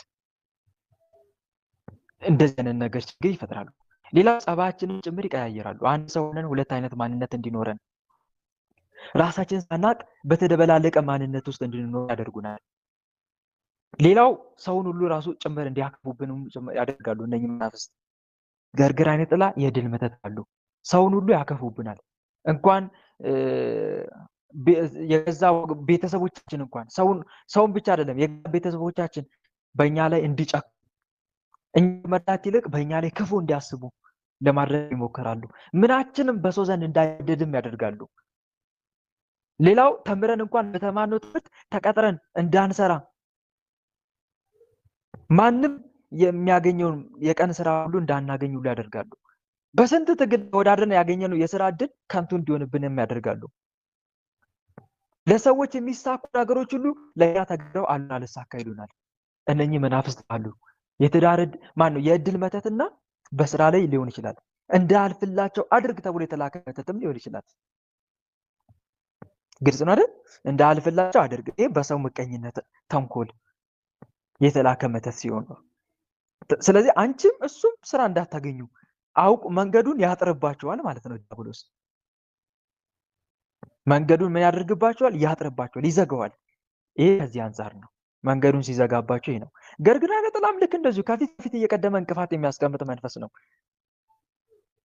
ከፊት እየቀደመ እንቅፋት፣ በዚህ ካልተሳካለት ደግሞ መድረሻ ላይ የሰውን ልፋት ከንቱ ለማድረግ ተዘጋጅቶ የሚጠብቅ መንፈስ ማለት ነው። ገርግር አይነጥላ ይሄ ነው። ምንም ነገር እንዳይሳካ፣ በትዳሩ እንዳይሳካ፣ ወንድሜ ወይም እህቴ ነገሮች ሁሉ ከፍለፍ ቃሉ ገርግር አይነጥላ ብዙ ጊዜ እንደዛ ያደርጋል። አሁን ዛሬ ሰዎች በመናፍስቱ ያልነቁ ሰዎች ገርግር ሲባል ያሾፋሉ አይደል? በዚህ መንፈስ ያሾፋሉ። አንዳንድ መምህራንም ግን አይ እሱ ራሱ ቀድሞ እያሾፈብን ነው መንፈሱ። ግን ገርግር ከሌሎች ምንድን ነው የሚለይበት? ገርግር ከተባለ አሁን ለምሳሌ ሌሎች መናፍስቶችም እኮ አሉ እና አይነ ጥላ ሆኖ ግን ሌላ መንፈስ እኮ አለ። ምናልባት አንዱ መንፈስ ወይ ትዳር ላይ ሙጥኝ ሊል ይችላል። አንዳንዱ መንፈስ ጤና ላይ ሙጥኝ ወይ ከሰው ጋር እንዳንግባባ በማድረግ አይደል ገርግር ሲዘጋ ሁሉንም ነው የሚዘጋው። በትምህርት ብትል አይሳካም፣ በትዳር ብትል አይሳካም፣ ገንዘብ ላገኝ ብትል በስራ አይሳካም። በቃ እጥር ምንም ነገር እንዳ በቃ መፈናፈኛ የሚያሳጣ መንፈስ ማለት ነው። አሁን ገባችሁ? እንዲህ ስላችሁ መቼም ይገባችኋል። መፈናፈኛ የሚያሳጣ መንፈስ። ወይኔ ምንድነው ሰማይና ምድሩ ተጨላለመብኝ ትላለህ። ስራ ብትሰራ የባርነት ስራ ነው የሚመስልክ። ትዳር ብትይዝ ትዳሩ ሲኦል ነው የሚሆነው። ከቻለ ትዳር እንዳትይዝ፣ ካልቻለ ደግሞ ትዳሩ ሲኦል እንብ ማለት ነው። በቃ እድል ለኔ አትሆንም ነው የምትለው። ብዙ ሰው ራሱን ለማጥፋት ምክንያቱ ገርግር አይነት ጥላ ነው። በነገራችን ላይ ራሱን ለማጥፋት ዋና ምክንያት የሚሆነው ገርግር፣ ምክንያቱም ተዘጋጋበት። አንዳንዱ እንደዚህ ሲል ሰምታችሁ አታውቁም? ራስን ማጥፋት ኃጢአት ባይሆን ኖሮ፣ ራስን ማጥፋት ገሃነም ማስገባ ቢሆን ኖሮ፣ ወይ ኃጢአት ባይሆን ኖሮ ቀድሜ ራሴን እስከዛሬ አጥፍቼ ነበር የሚሉ ሰዎች ሰምታችሁ አታውቁም? በየሶሻል ሚዲያ ሰምታችሁ አታውቁም? ወንድሞች እውነት ነው። ራስን ማጥፋት ኃጢአት ባይሆን ኖሮ ድሮ ነበር ራሴን ማጠፋው የሚሉ ሰዎች ይኸው ህይወታቸው ምን ያክል እንዳጨለመው እስቲ ያስቡት። እንደዘጋባቸው በምንም ነገር እንዳይሳካ የሚያደርግ መንፈስ ማለት ነው። ገርግር አይነት ጥላ ማለት ባጭሩ ይሄ ነው። የኔ የፈተና ብዛቱ ምንለው አንዱ ከዛ አንፃር ነው። ዓላማው ምንድነው? የዚህ መንፈስ ተስፋ ማስቆረጥ፣ ሰዎች ለእብደት፣ ለአይምሮ ህመም፣ ለስነ ልቦና ችግር ተዳርገው ራሳቸውን ወደ ማጥፋት ደረጃ እንዲሸጋግሩ የሚያደርግ መንፈስ ነው። መብራቱን አጥፍቶ እግዚአብሔር የለም አይሰማክም የሚል መንፈስ ማለት ነው ገርግር ማለት። ራስን ማጥፋት ለጭንቀት ሁሉ መፍትሄ እንደሆነ አድርጎ የሚያሳስብ መንፈስ ማለት ነው ገርግር አይነት ማለት። ይሄ ነው በቃ ባጭሩ ያደርጋል። እና አይት ወንድሞች አንዱ ይሄ ነው ገርግር አይነት ጥላ ማለት። እነኚህ መናፍስቶች ካሉ እና ደግሞ የእድል መተት ካለ እንዳልፍላቸው አድርግ ተብሎ የተላከ የጎረቤት ሊሆንም ይችላል፣ የቅርብ ሊሆን ይችላል። እነኚህ መናፍስቶች ካሉ ህይወትን የቁም ጨለማ ነው የሚያደርጉት ማለት ነው። እና ምንድነው መፍትሄው? ነው ዋናው ትልቁ ነገር። እህቴ እስቲ አንቺና የትዳር አጋርሽ ንስሐ ገብታችሁ ስጋው ደሙን የተቀበላችሁ ነው ወይስ ልጆች ብቻ ነው የሚቀበሉት? እናንተን እኛ ብዙም በዚህ ሃይማኖት ብዙ ጎበዝ አልነበርንም፣ ዝም ብሎ ተመላላሽ ነበርን። ግን አሁን የእናንተን መከታተል ከጀመርን በኋላ እግዚአብሔር ይመስገን ንስሐ ገብተን እንዲያውም አስበን የማናውቀውን ቁርባንም ጀምረናል። እግዚአብሔር ይመስገን እንሰግዳለን። በጣም ደስ ይላል። አሁን ይሄ ትልቁ ነገር ጀምራችኋል። እኔ በጣም ነው ደስ ያለኝ። ይሄ ነው ዋናው የሚፈልገው ነገር። የመናፍስት ውጊያ ትምህርትም ዋና ዓላማው ይሄ ነው። ሰዎች ወደ ቅዱስ ቁርባን እንዲቀርቡ ማድረግ ነው። ንስሐ መግባት አሪፍ ነው። ስጋው ደሙን መቀበላችሁ አሪፍ ነው። በጣም ደስ ይላል። ይሄንን ደግሞ እንደሌሎቹ ከስንት አንዴ መቀበል ሳይሆን ቶሎ ቶሎ መቀበል ይቻል። እሁድ ቀን እህቴ እንደ ምክር ነው እየመከርኳችሁ ያለሁት። እሁድ ቀን ራሳችሁን አዘጋጅታችሁ በደንብ መቀበል ቶሎ ቶሎ እና ቅዱስ ቁርባን ስትቀበሉ ደግሞ በርዕስ አድርጉት። እባክህ አምላኬ ዛሬ የምንቀበለው ቅዱስ ቁርባን ህይወታችን የሚባረክበት፣ ልጆቻችን የሚቀደሱበት፣ የሥራ እድላችን የሚከፈትበት አድርግልን በሉት። እሺ ምን አድርግልን? የሥራ እድላችን የሚከፈትበት ብላችሁ በርዕስ ተቀበሉ። ቅዱስ ቁርባን ስትቀበሉ ይሄንን ማድረግ፣ አብሮ መጸለይ፣ አብሮ መስገድ፣ ይሄም እጅግ በጣም ወሳኝ ነው። ሌላው ደግሞ የበረከት ስራዎችንም ደግሞ በተጨማሪ መስራት። እሺ ማድረግ የበረከት ስራዎች መስራት፣ የተራበ ማብላት፣ የተጠማ ማጠጣት፣ እንደው ቢቻል በራሳችሁ እጅ ብታበሉ አብራችሁ የምትኖሩ ከሆነማ የሆነ ጊዜ ቀጥራችሁ የለም እረፍት ጊዜ አለ አይደል? ለምሳሌ ሰንበትን እኮ እንደዚህ አይነት መልካም ስራ እንድንሰራ ነው የተሰጠን። ሰንበትን እዚህ አካባቢ እንደዛ የለም። አገር ቤት ግን እንሞክራለን በቤተሰቦቻችን አማካኝነት። እዚህ ግን እንደዛ የሚያደርግ ስለሌለ እሺ መልካም ደስ ይላል። አሪፍ ነው እንደዛም ቢሆን። ግን ወንድሞች ለሌሎቻችሁ እንደዚህ አይነት ነገር ማድረግ ለሚመቻችሁ ወንድሞች ሰንበትን የተሰጠን ለዛ ነው። እሺ ለምሳሌ ከሰኞ እስከ ዓርብ በደንብ አድርገን ስራችን ብንሰራ ቅዳሜና እሑድን ቅዱስ ቁርባን እየተቀበልን የታመመውን እንድንጠይቅ፣ የተራበውን እንድናበላ፣ የተጠማውን እንድናጠጣ እንደነ አብርሃም ይስሐቅ እንደነ አብርሃም ይስሐቅ እነኚህ ሶስቱ አባቶቻችን ዛሬ የዋሉት ቅዱሳን ይሄንን እኮ ነው የሚያደርጉት። የተራበ እያበሉ የተጠማ እያጠጡ መልካም ስራ እየሰሩ ነው የኖሩት። ትዳር የሚባረከው አንዱ በዚህ መንገድ ስለሆነ ማለት ነው። ያንን ማድረግ፣ ለቤተ ክርስቲያን መባ ማስገባት፣ ትዳራችን እንዲጠብቅ ትዳራችንን ለኃያሉ መድኃኔዓለም ለመብርሃን አሳልፎ መስጠት፣ ይህንን በማድረግ ትዳር ህይወት እንዲቀደስ እንደዚሁም ደግሞ የስራ ዕድላችን ስራችን እግዚአብሔር አምላክ እንዲባርክ ማድረግ ይቻላል። ያንን አድርጉ። አሁንም ቢሆን እያደረጋችሁም ከሆነ ቀጥሉበት። ሌላው በተጨማሪ እንዲህም እያደረጋችሁ ነገሮች ለውጥ ያያችሁ ካልሆነ ሱባኤ መግባት። ምን ማድረግ አልኩሽ? ሱባኤ መግባት። በትክክል በርዕስ ሱባኤ መግባት። እሱም አንቺም መግባት ሱባኤ ግቡ። ጊዜያችሁን አመቻችታችሁ እንደ ሱባኤ መግባት ባትችሉ እንኳን ወይም ደግሞ በቃኛ ነጋ ጠባ ስራ ላይ ነው የምንለው ከሆነ አለ አይደል አንድ ሌሊት ሳክሪፋይ ማድረግ እኮ ይቻላል አይደል? አንድ ሌሊትን ቆማችሁ ማደር እየጸለያችሁ ስራው እንዲከፈት። ለምሳሌ ምሽት 12 ሰዓት ጀምሩና ከምሽት 1 ሰዓት ጀምራችሁ ሌሊቱን እየጸለዩ ማደር እንደ ቅዱሳኖቹ። ታስታውሱ እንደሆነ እነኚህ ሁለቱ ቅዱሳን አንድ ስማቸው ጠፋብኝ እንጂ ዜና በውላ ያነበብኳቸው 2 ቅዱሳን ታሪክ አሉ። እሱ በግ እየጠበቀ ይውላል ቀኑን፣ እሷ ደግሞ ለነዳያን ለእንግዶች ምግብ እያዘጋጀች ትውላለች። ማታ እሱ ሲመጣ ነዳያንን ወይም እንግዶችን እግራቸውን ያጥባል፣ እሷ ማዕድ ታዘጋጃለች። ይመግቡና ከሸኟቸው በኋላ ሌሊቱን ማቅ ለብሰው ነው እየጸለዩ የሚያድሩት። ልክ እንደዛ አይነት መያዝ። ይሄ ሁሌ ባትችሉ ከእግዚአብሔር ምላሽ ለማግኘት ቆይ እቺ ሌሊት ዛሬ የሱባኤ ሌሊት እናርጋት ትሉና መሬት ላይ ምንጣፍ ላይ ያደራችሁ እየሰገዳችሁ እየጸለያችሁ ምን ማድረግ ሌሊቱን በጸሎት በስግደት ማሳለፍ ሳትተኙ ማለት ነው። ሌሊቱን ሙሉ ሳትተኙ እየሰገዳችሁ እየጸለያችሁ አምላክ ሆይ እባክህ ለምን እባክህ የስራችን እድል ክፈትልን፣ ታጥሮብናል፣ አንተን የተማጸነ አያፍርም እያላችሁ ሌሊቱን ከንባ ጋር መድኃኔዓለምን መማጸን በእውነት ይሰማችኋል። እዚህ ወንድም አለም እግዚአብሔር ለሚጠሩት በእውነት ለሚጠሩት ሁሉ ቅርብ ነው ተብሎ ተጽፏልና መዝሙር 144 ቁጥር 18 ልክ አላያችሁም? ማናት የቅድስት መንፈሳዊ ፊልም ላይ ያየሁት ነው።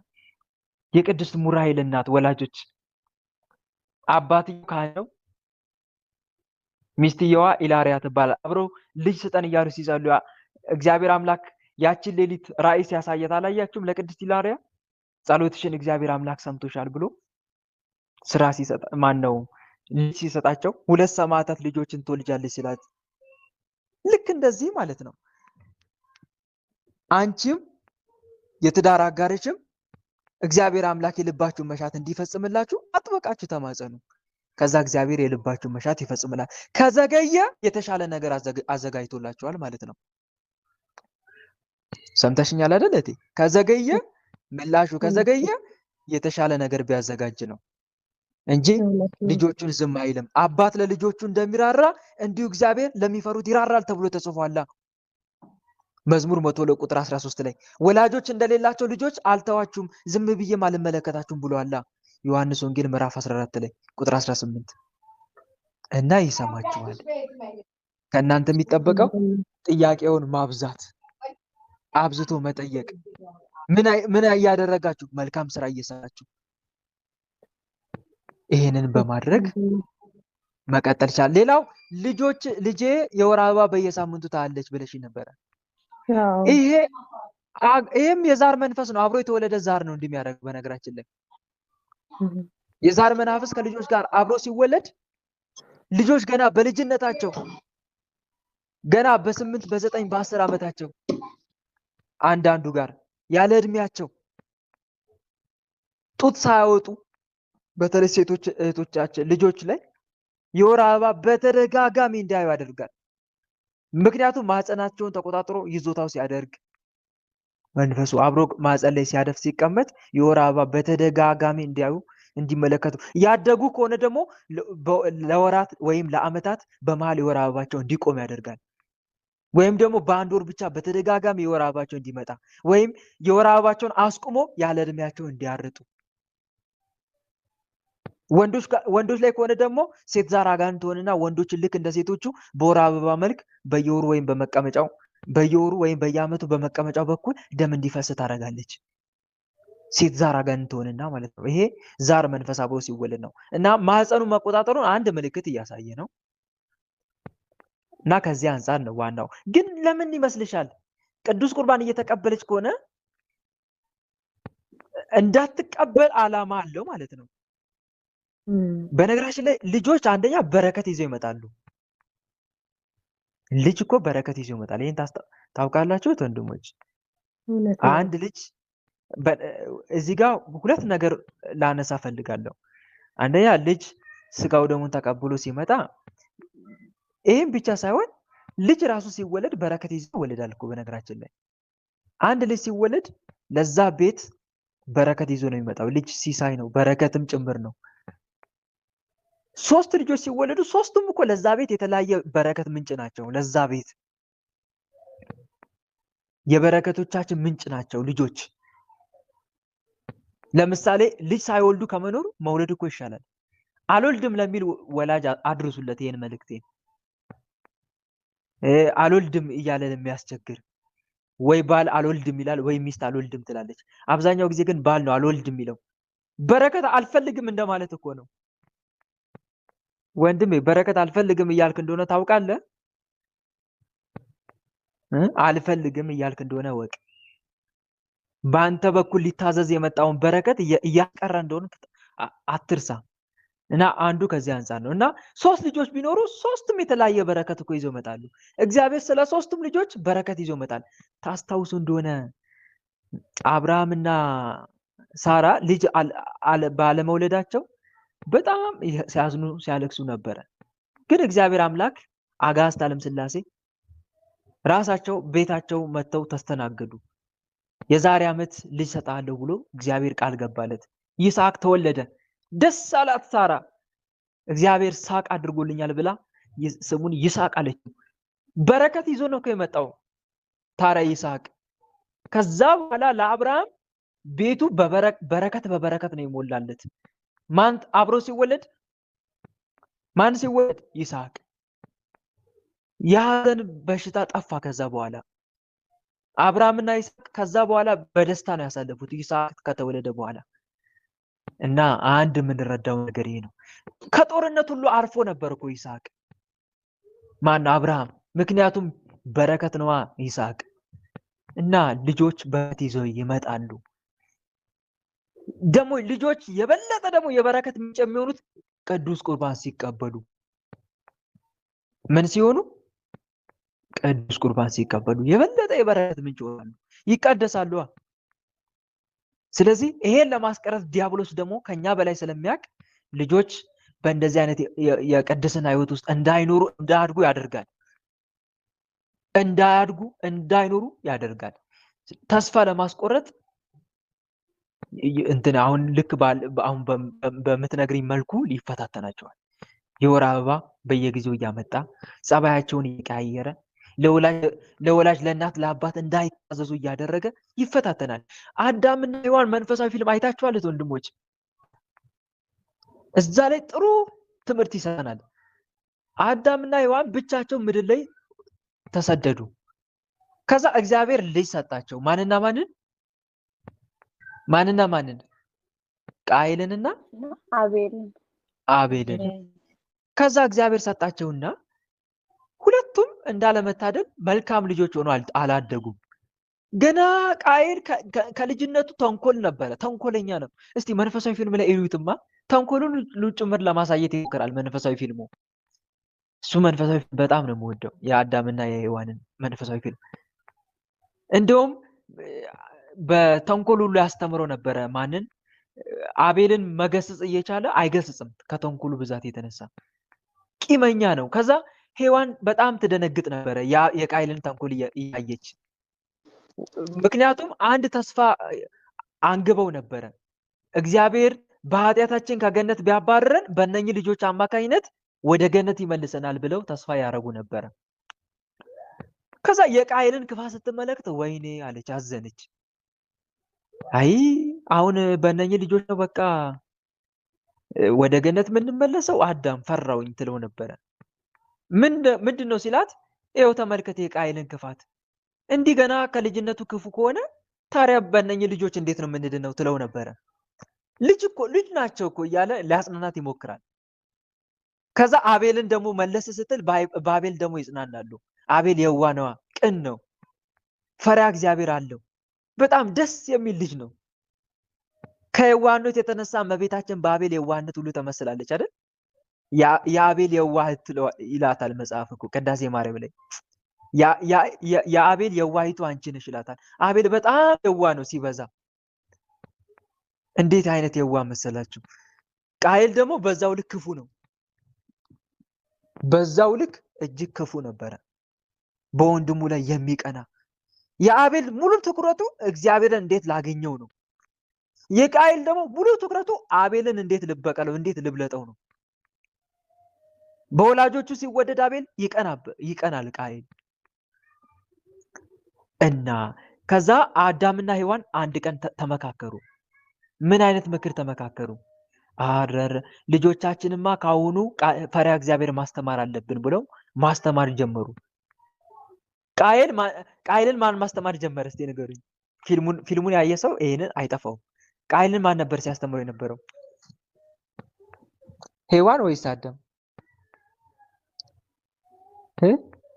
አላያችሁም እንዴ መንፈሳዊ ፊልሙን? አረ እዩ፣ አዳም ነበር እኮ ሲያስተምረው የነበረው። አያላግጥም? ቃየል እያስተማረው እያለ ያላግጣል አይደል? መንፈሳዊ ፊልሙን ያየ ያላግጥበት ነበር እኮ። አቤልስ እስቲ እንዴት በትኩረት ሔዋንን እንደሚሰማት፣ ከዛ መጨረሻ ላይ በጽኑ አትኩሮት ሆኖ ይሄንን እግዚአብሔርንማ ማግኘት ፈልጋለሁ አለ። ይሄን አምላኬ ማግኘት ፈልጋለሁ አለ። ከዛ ለብቻ ሆኖ አምላኩን ማነጋገር ጀመረ። የአባቴ አምላክ፣ የእናቴ አምላክ ላይ ፈልጋለሁ፣ ላገኝ ፈልጋለሁ እያለ በፍጹም ልቡ አምላኩን መሻት ጀመረ። እግዚአብሔርም ወዲያው ደረሰለት፣ ሰማው። መስዋዕት አቅርብልኝ አለው። መስዋዕት አቀረበ፣ መስዋዕቱንም ተቀበለለት። በቃ በሱ ነበር ተስፋ የሚያደርጉት። በቃ ምንም እንኳን ቃየል ክፉ ቢሆንብንም በአቤል እንድናለን ብለው ተስፋ ያደርጉ ነበር። ቃየል ገደለው እንጂ። እና ምን ለማለት ፈልጌ ነው ታውቃላችሁ? ልጅ በረከት ነው።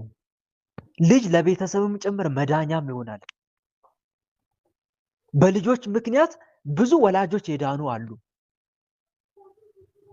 በልጅ ምክንያት እኮ ወላጅ ድነዋል። አሁንም አንድ ምሳሌ ልስጣችሁ፣ ልጅ ምን ያክል በረከት እንደሆነ።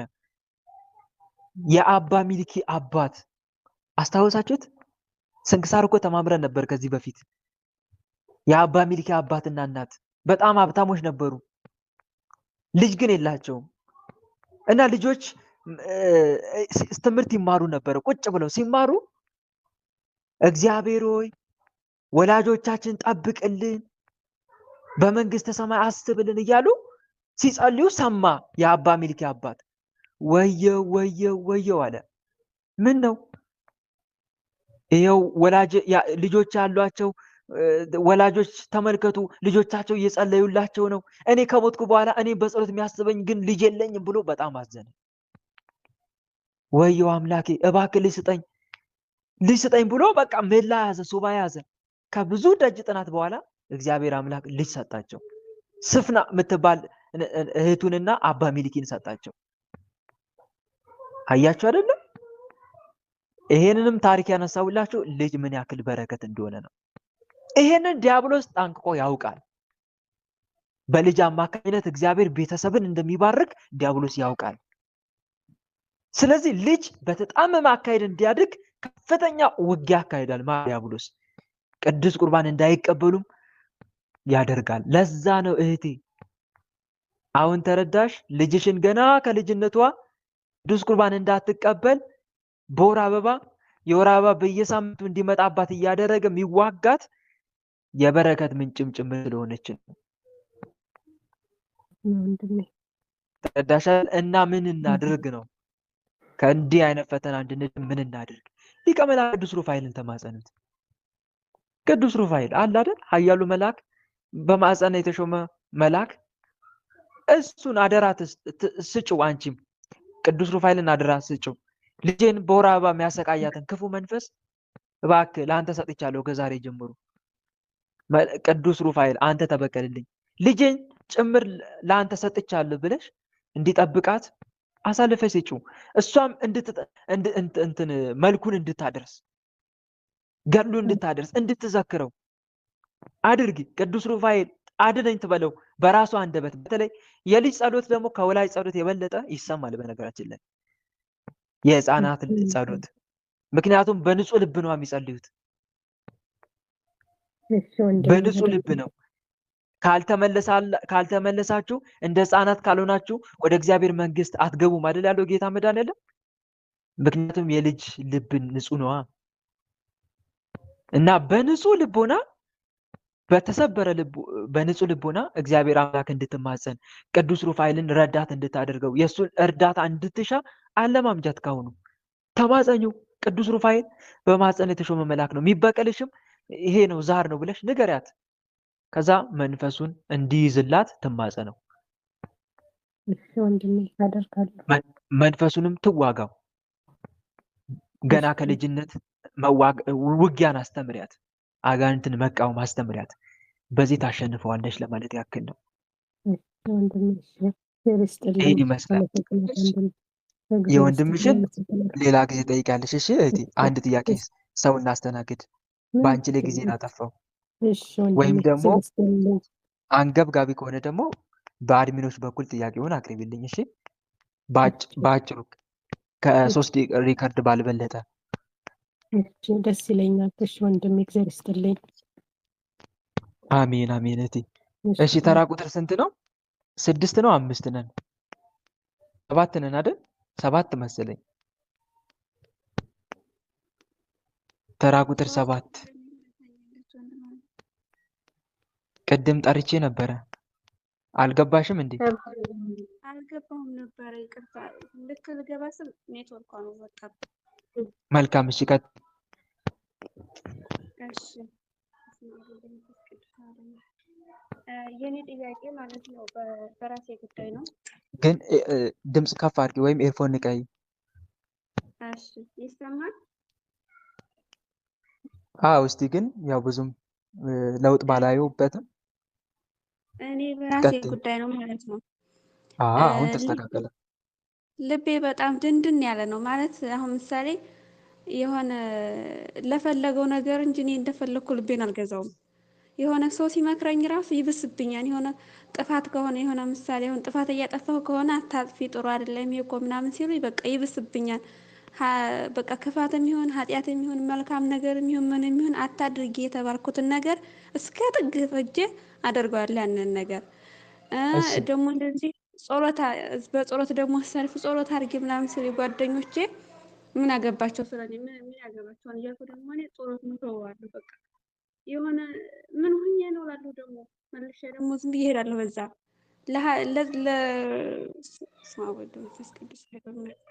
እና ደግሞ ለምጠላው አይዞሽ ቀጥይ። ለሚጠሉኝ ሰዎች በቃ እስከ ሞት ድረስ እንትን እላለሁ ለእነሱ። በቃ እነሱ የማይወዱኝ ከሆነ እኔ እነሱ እንዲወዱኝ የማልሰራው ኃጢአት የማልሰራው ነገር በቃ የማልሰራው ስራ የለኝም። የሚወዱኝ ሰዎች ደግሞ በጣም ነው የምበድላቸው። እነሱ የሚበድሉኝን ሰዎች ደግሞ እኔ በጣም ለነሱ በቃ የማላደርገው ነገር የለም እንዲወዱኝ እያልኩ ማለት ነው። የሚወዱኝን ደግሞ በጣም በድላቸዋለሁ እና በቃ እኔ ይገዛኛ ልቤ ነው። በቃ ቤተሰቦች የሚመክሩኝን ምክር አልሰማም። በቃ የሚወደኝ ሰው የሚመክረኝን ምክር አልሰማም። የጠላትን ምክር ተከትዬ ነው የሚጓዘው በቃ እኔ ወንድሜ ብታይ በጣም በህይወቴ በጣም ብዙ ስቃይ ነው። አሁን ትልቅ አይደለሁም ገና ሀያዎቹ እየገባሁ ነው። ግን በጣም ብዙ ነገር አሳልፌያለሁ ከምልህ በላይ በራሴ ማለት ነው። እግዚአብሔር ይመስገን በቸርነቱ አኑሮኛል እንጂ በቃ በጣም ስቃይ የሚባሉትን ሁሉ ቀምሻለሁ በስራዬ ማለት ነው። በቃ ግን ሀዛ ስተቴ ደግሞ አልማርም።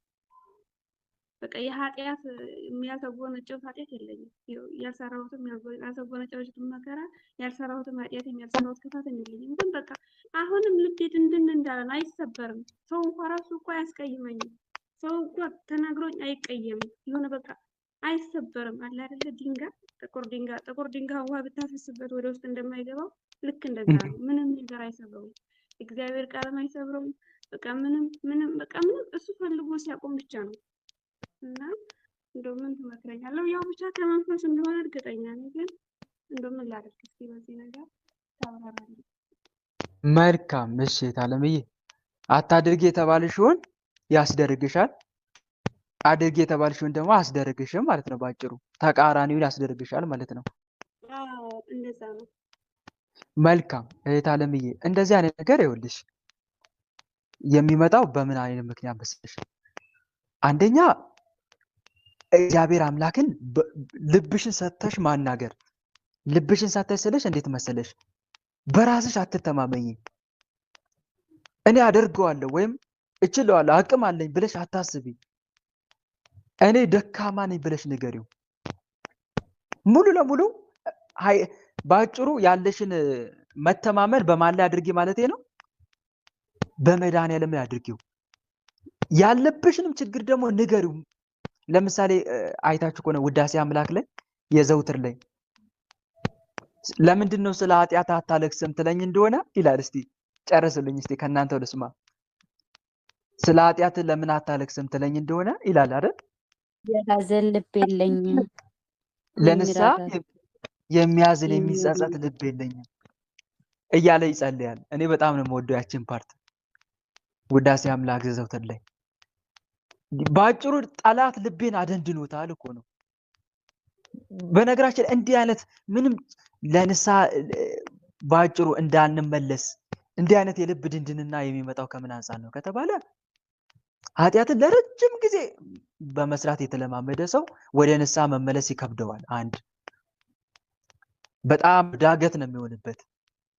ምክንያቱም ዲያብሎስ ዕለት በሚያሰራው ኃጢአት አንደኛ ግብሩን ያገኛል፣ ሁለተኛ ደግሞ እየሰለጠነ ልብ እያደነደነ ነው የሚመጣው። ልብ እያደነደነ ይመጣና ከዛ ከኃጢአት የመውጣት በጣም እጅግ ከባድ ይሆንብናል። አንዱ ከዚህ አንፃር ነው። ታዲያ እንዲህ አይነት የልብ ድንድንና የሚቀየረው ከምን አንፃር ነው? በምን ምክንያት ነው ልንቀይረው የምንችለው ከተባለ አንደኛ አዋዋልህን ማስተካከል፣ ትልቁ ነገር እሱ ነው። ውሎውን ማስተካከል። ከዓለማውያን ሰዎች ጋር ጊዜያችን የምናባክን ከሆነ፣ በየሶሻል ሚዲያ ጊዜያችን የምናጠፋ ከሆነ የንስሐ ልብ አይመጣም። በጭራሽ የንስሐ ልብ አይመጣም። ለራስህ ህግ አዘጋጅ። ያንን ህግ እንዳትጥስ። ህግ ስታዘጋጅ ደግሞ እግዚአብሔር አምላክን በመተማመን ጌታዬ አንተ ብትረዳኝ ይሄንን ላደርግ አስቤያለሁና እባክህ እርዳኝ እያልን። ሌላው ደግሞ ምን ታደርጋለህ መሰለክ ወይም ምን ታደርጋለሽ መሰለሽ? ቅዱሳን ገድላትን ማንበብ አዘውትሮ።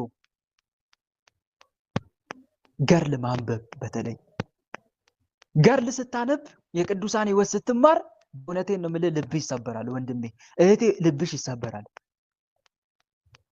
ምክንያቱም ዘውትር ነፍስሽን የቅዱሳን ህይወት ነው የምትመግቢያት። ገድለ ቅዱሳን አዲስ ችግኝ በውሃ ህይወት የሚያገኘውን ያክል ገድለ ቅዱሳንም ለክርስቲያን ህይወት የሚሰጥ ጣፋጭ ምግብ ነው ይላሉ አባቶቻችን። እውነት ነው።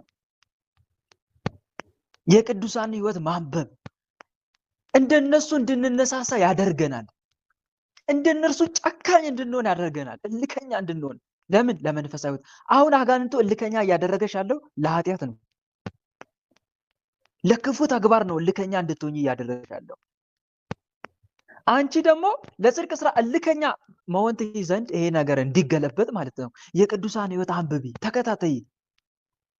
ገድልን አሳደሽ አንብቢ። እያንዳንዱን ገድል እንደነሱ ለመሆን ደግሞ ጥረት አድርጊ። ወዲያው የአንድን ቅዱስ ገድል እንዳነበብሽ አባቴ እኔንስ አታስበኝም? እኔንም እስቲ በአንተ መንገድ እንድከተል እርዳኝ፣ በአንተ ህይወት እንድኖር እርዳኝ በዩ። ለምሳሌ አቡነ ተክለ ሃይማኖትን ገድል ብታነቢ አባቴ ተክለ ሃይማኖት ልቤን አደንድኖታል ጠላቴ፣ የልቤን በር ዘግቶታል፣ የንሳ ልብ እንዳይኖረኝ አድርጎኛል። አታድርግ የተባልኩትን እንዳደርግ፣ አድርግ የተባልኩትን ደግሞ እንዳላደርግ ጠላት በርትቶብኛል፣ እባክህ እኔንም አስበኝ እያልሽ አልቅሺ በስዕሉ ፊት። ይህን ስናደርግ አንደኛ ቅዱሳን ይረዱናል፣ ምክንያቱም እየተማጸናቸው ነው፣ ይረዱናል። ሁለት በነገራችን ላይ እግዚአብሔር አምላክ ገድልን ያነበበ እያለ ለቅዱሳን ቃል ኪዳን የሚሰጣቸው ለምን ይመስላቸዋል? አንደኛ ከቅዱሳን ህይወት የቅዱሳን ህይወት እያየን እንድንክን ነው፣ እንደነሱ ለጽድቅ ስራ እንድንጨክን ነው። ሁለተኛ ደግሞ ከቅዱሳኑ በረከት ቃል ኪዳን እንድንሳተፍ ነው። ሶስተኛ ደግሞ የቅዱሳኑን እርዳታ እንድናገኝም ጭምር ነው። ገድል የሚጸልይ የሚያነብ ሶስት እርዳታ ያገኛል። ተመልከት፣ ሶስት ነገሮችን። አንደኛ ከቅዱሳኑ ህይወት ይማራል። ሁለተኛ ከቅዱሳኑ ቃል ኪዳን ተሳታፊ ይሆናል። ከቅዱሳኑ ቃል ኪዳን ተሳታፊ ይሆናል። ሶስተኛ ምን ያደርጋል? የቅዱሳኑን እርዳታ ያገኛል። የአንድን ቅዱስ ገድል ስታነብ እመነኝ ወንድሜ 100% ሳትጠራጠር ያ ቅዱስ መቶ አጠገብ ጋር መቶ ይባርካል። በእርግጠኝነት ሆኜ ነው የምነግርህ። የአቡነ ገብረ መንፈስ ቅዱስን ገድል ቆመ ካነበብክ እመነኝ አንተ አላያቸውም እንጂ አቡነ ገብረ መንፈስ ቅዱስን አጠገብ ሆነው ይባርኳል። የትኛውም ቅዱስ ገድል ስታነቡ ያ ቅዱስ አጠገባችሁ ጋር እንዳለ እርግጠኛ ሁኑ። ይባርካቸዋል። ያንን ጠላት ደግሞ ይመታላቸዋል፣ የሚፈታተናቸው ማለት ነው። ይሄንን ማድረግ እንልመድት ወንድሞች። እና የመጀመሪያው ምክሬ ይሄ ነው እህቴ፣ በዚህ ታሸንፊያለሽ። አንድ የመጀመሪያው ያልኩሽ ምንድነው? እምነትሽን መተማመንሽን እኔ ጽድቅ አደርጋለሁ የምትለው ነገር ጌታዬ እንደ ፈቃድ አንተ ካረዳኝ እኔ ምንም ጽድቅ መስራት አልችልም እና እባክህ እርዳኝ፣ ሰነፍ ነኝ፣ ደካማ ነኝ እያልሽ ደካማነትሽን አብዝተሽ ለመድኃኒዓለም ንገሪው። አንተ ካረዳኝ እኔ ምን ዋጋ አለኝ፣ እኔ አቅም የለኝም እያልሽ ደካማነትሽን አብዝተሽ ለመድኃኒዓለም ስትነግሪ እሱ ደግሞ ብርታቱን ይሰጥሻል። በአንድ ወቅት ዲያብሎስ ሰይጣንን ማነው እግዚአብሔርን እንዲህ ያለው ይላሉ አባታችን አቡነ ሽኖዳ፣ ደካሞችን እኔ አልችላቸውም፣ ምክንያቱም ድካማቸው ሲታወቃቸው ወደ አንተ ይጮሃሉ፣ ያማርራሉ። እኔ ደካማ ነኝ እርዳኝ እያሉ ወደ አንተ ሲጮሁ አንተ ደግሞ እርዳታ አንተ አፋጥንላቸዋለህ። ስለዚህ እኔ አልችላቸውም ደካሞችን፣ ብርቶችን ግን ለኔ ተውልኝ። እየሰማችሁ ነው አይደል? ምኖችን ለኔ ተውልኝ?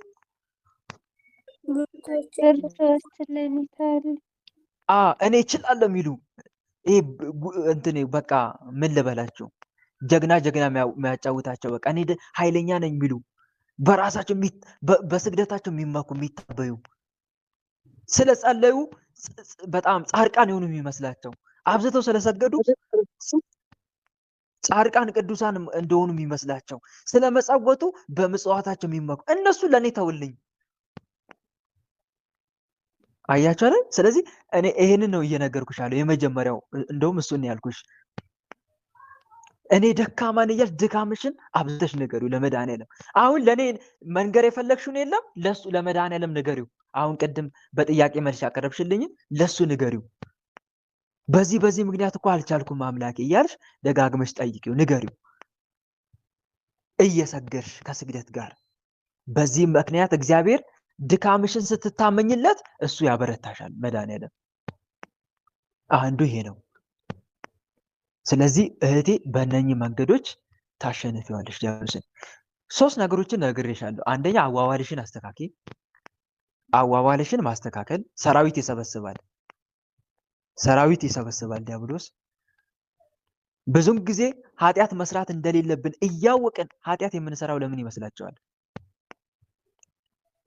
መጀመሪያ ንስሐ ስንገባ ጥልቅ በሆነ መንፈሳዊ ህይወት የጀመርነው መንፈሳዊ ህይወት በዓለማዊ ነገሮች ተውጦ ሲቀዛቀዝ አያስኮኑንም ብለን ያሰብናቸውን ትንንሽ ኃጢአቶችን መቃረም ስንጀምር በዚህም የጸጸት አጥር ከልባችን ተወግዶ ልባችን በኃጢአት የሐሳብ ምኞትና በኃጢአት የሐሳብ ምኞትና ማዕበል ሲናወጥና ልባችን እግዚአብሔርን መፍራት ሲያቆም በዚህ አማካኝነት ያኔ ዲያብሎስ እኛን የምንፈልገውን ሳይሆን የማንፈልገውን የማሰራት አቅም ይኖረዋል። ደግሞ የመንፈስ አይምሯችን ላይ ተቀምጦ ነው እኮ እንደዚህ አይነት ስራ የሚያሰራን። ብዙን ጊዜ ሰዎች እርም ብለው ወደ ተውት ኃጢአት ብዙን ጊዜ የሚመለሱ ለምን ይመስላቸዋል? አይምሮን ስለተቆጣጠረ ነው። አይምሮን ስለያዘ ነው። የምትፈልገውን ሳይሆን ማትፈልገውን ያሰራል፣ ተቃራኒውን ያሰራል ማለት ነው። እና ከዛ አንፃር ነው። ስለዚህ እህቴ እነኚህ 3 መንገዶችን ተጠቀሚ። አንደኛ ወደ ኃጢአት ከሚገፋፋ ነገር ራስሽን አርቂ። ሁለተኛ ደግሞ የቅዱሳን ሕይወት ዘውትር አንብቢ። ሶስተኛ ደግሞ ድክመትሽን ለአምላክሽ ደጋግመሽ ንገሪው። ወዲያው በቃ ድካምሽ ሲታወቅሽ አቤት በይ ወደ አምላክሽ። እሺ ሰምተሽኛል አይደል እህቴ? ድካምሽ ሲታወቅሽ ስልሽ ኃጢአተኛ መሆንሽ ሲታወቅሽ መውቀስ ይጀምራል አይደል? ዲያብሎስ ውስጥሽ ሆኖ በቃ አንቺ እኮ አትረቢም አይልሽም? ተስፋ የለሽም እኮ አንቺ። ልክ እንዲህ አይነት ሐሳብ ሲያመጣብሽ ተንበርክኪ ወደ መድኃኒዓለም። ጌታ ሆይ ስንት ጊዜ በደልኩ፣ ስንት ጊዜ ይቅር አልከኝ፣ መቼ ነው እኔን የምትጎበኘኝ በይው። መቼ ነው እኔን እንደ ቅዱሳኑ ቆራጥ የሆነ አቋም እንዲይዝ የምታደርገኝ በይው። አምላኬ ሆይ መቼ ነው ህይወት የምትጎበኘው? የዘኬዎስ ቤት አልጎበኘህም መተህ በይው። ዘኬዎስን እንደዚህ ብሎት ነበር። ዘኬዎስ የሚልኩን ቀራጭ ሆኖ ነበር ያሳለፍኩ፣ ቀራጭ ሆኖ። ከዛ አንድ ቀን ጌታ መድኃኒዓለም በዛ መንገድ ላይ ሲያልፍ ወይኔ ጌታዬንማ ዛሬ ማየት አለብኝ ብሎ ዛፍ ላይ ወጣ። አጭር ስለሆነ አይታየውም። ከዛ ዘኬዎስ ወደ ላይ ማነው ጌታ መድኃኒዓለም ወደ ዘኬዎስ ተመለከተና ዘኬዎስ ሆይ ና ውረድ፣ ፈጥነ ውረድ፣ ዛሬ ወደ አንተ ቤት ልገባ ይገባኛል። ወደ አንተ ቤት? በእኔ ቤት ነው አለ ተደስቶ። እንዴ አለና ወረደና ቶሎ ብሎ ጌታውን ጋበዘ። በአንተ ቤት እችን ያዙልኝ፣ እችን አስምሯት፣ በአንተ ቤት ላደር። ህይወትን ልጎበኝ እኮ ማለት እኮ ነው። ህይወትን ልጎበኝ ይገባኛል። ወደ ቤት ልመጣ ነው። እንዴት መታደል ነው!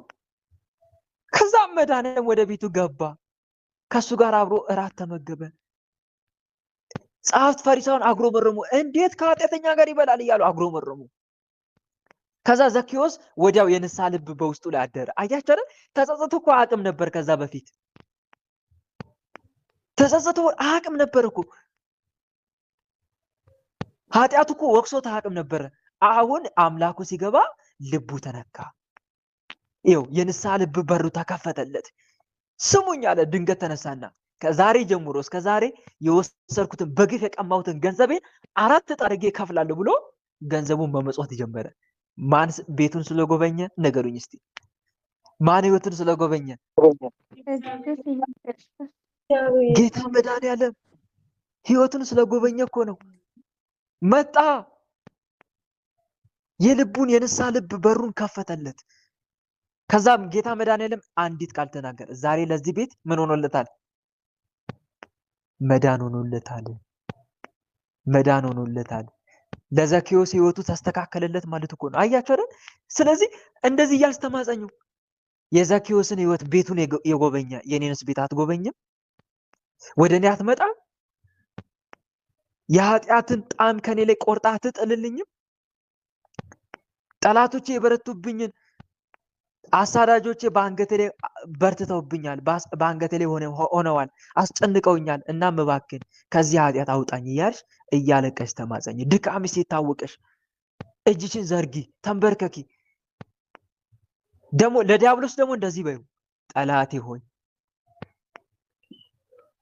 ካሁን እጅ ተሰጣኛለች ብለህ አስበህ ከሆነ እመነኝ፣ ለአንተ እጅ ሰጥቼ ከፈጣሪ ከምለይ በምድር ላይ በቁም መቀበር እመርጣለሁ። 100 ጊዜ ብትጥለኝ 100 ጊዜ ተነስቼ ጉዞዬን እቀጥላለሁ። መቼም ቢሆን ለአንተ እጅ አልሰጥህም። መቼም። እንዲህ አይነት ቆራጥነትን ያዙ። እሺ ወንድሞች፣ ጻድቅ 7 ጊዜ ይወድቃል ይነሳማል፣ ኃጥአን ግን በክፉ ላይ ይወድቃሉ ተብሎ አይደል የተጻፈው መጽሐፍ ላይ? መጽሐፈ ምሳሌ ምዕራፍ 24 ቁጥር 16 ላይ ጻድቅ 7 ጊዜ ይወድቃል ይነሳል፣ ኃጥአን ግን በክፉ ላይ ይወድቃሉ። ደጋግሞ ደጋግሞ ጻድቅ ይወድቃል ግን አይቆርጥም ተስፋ።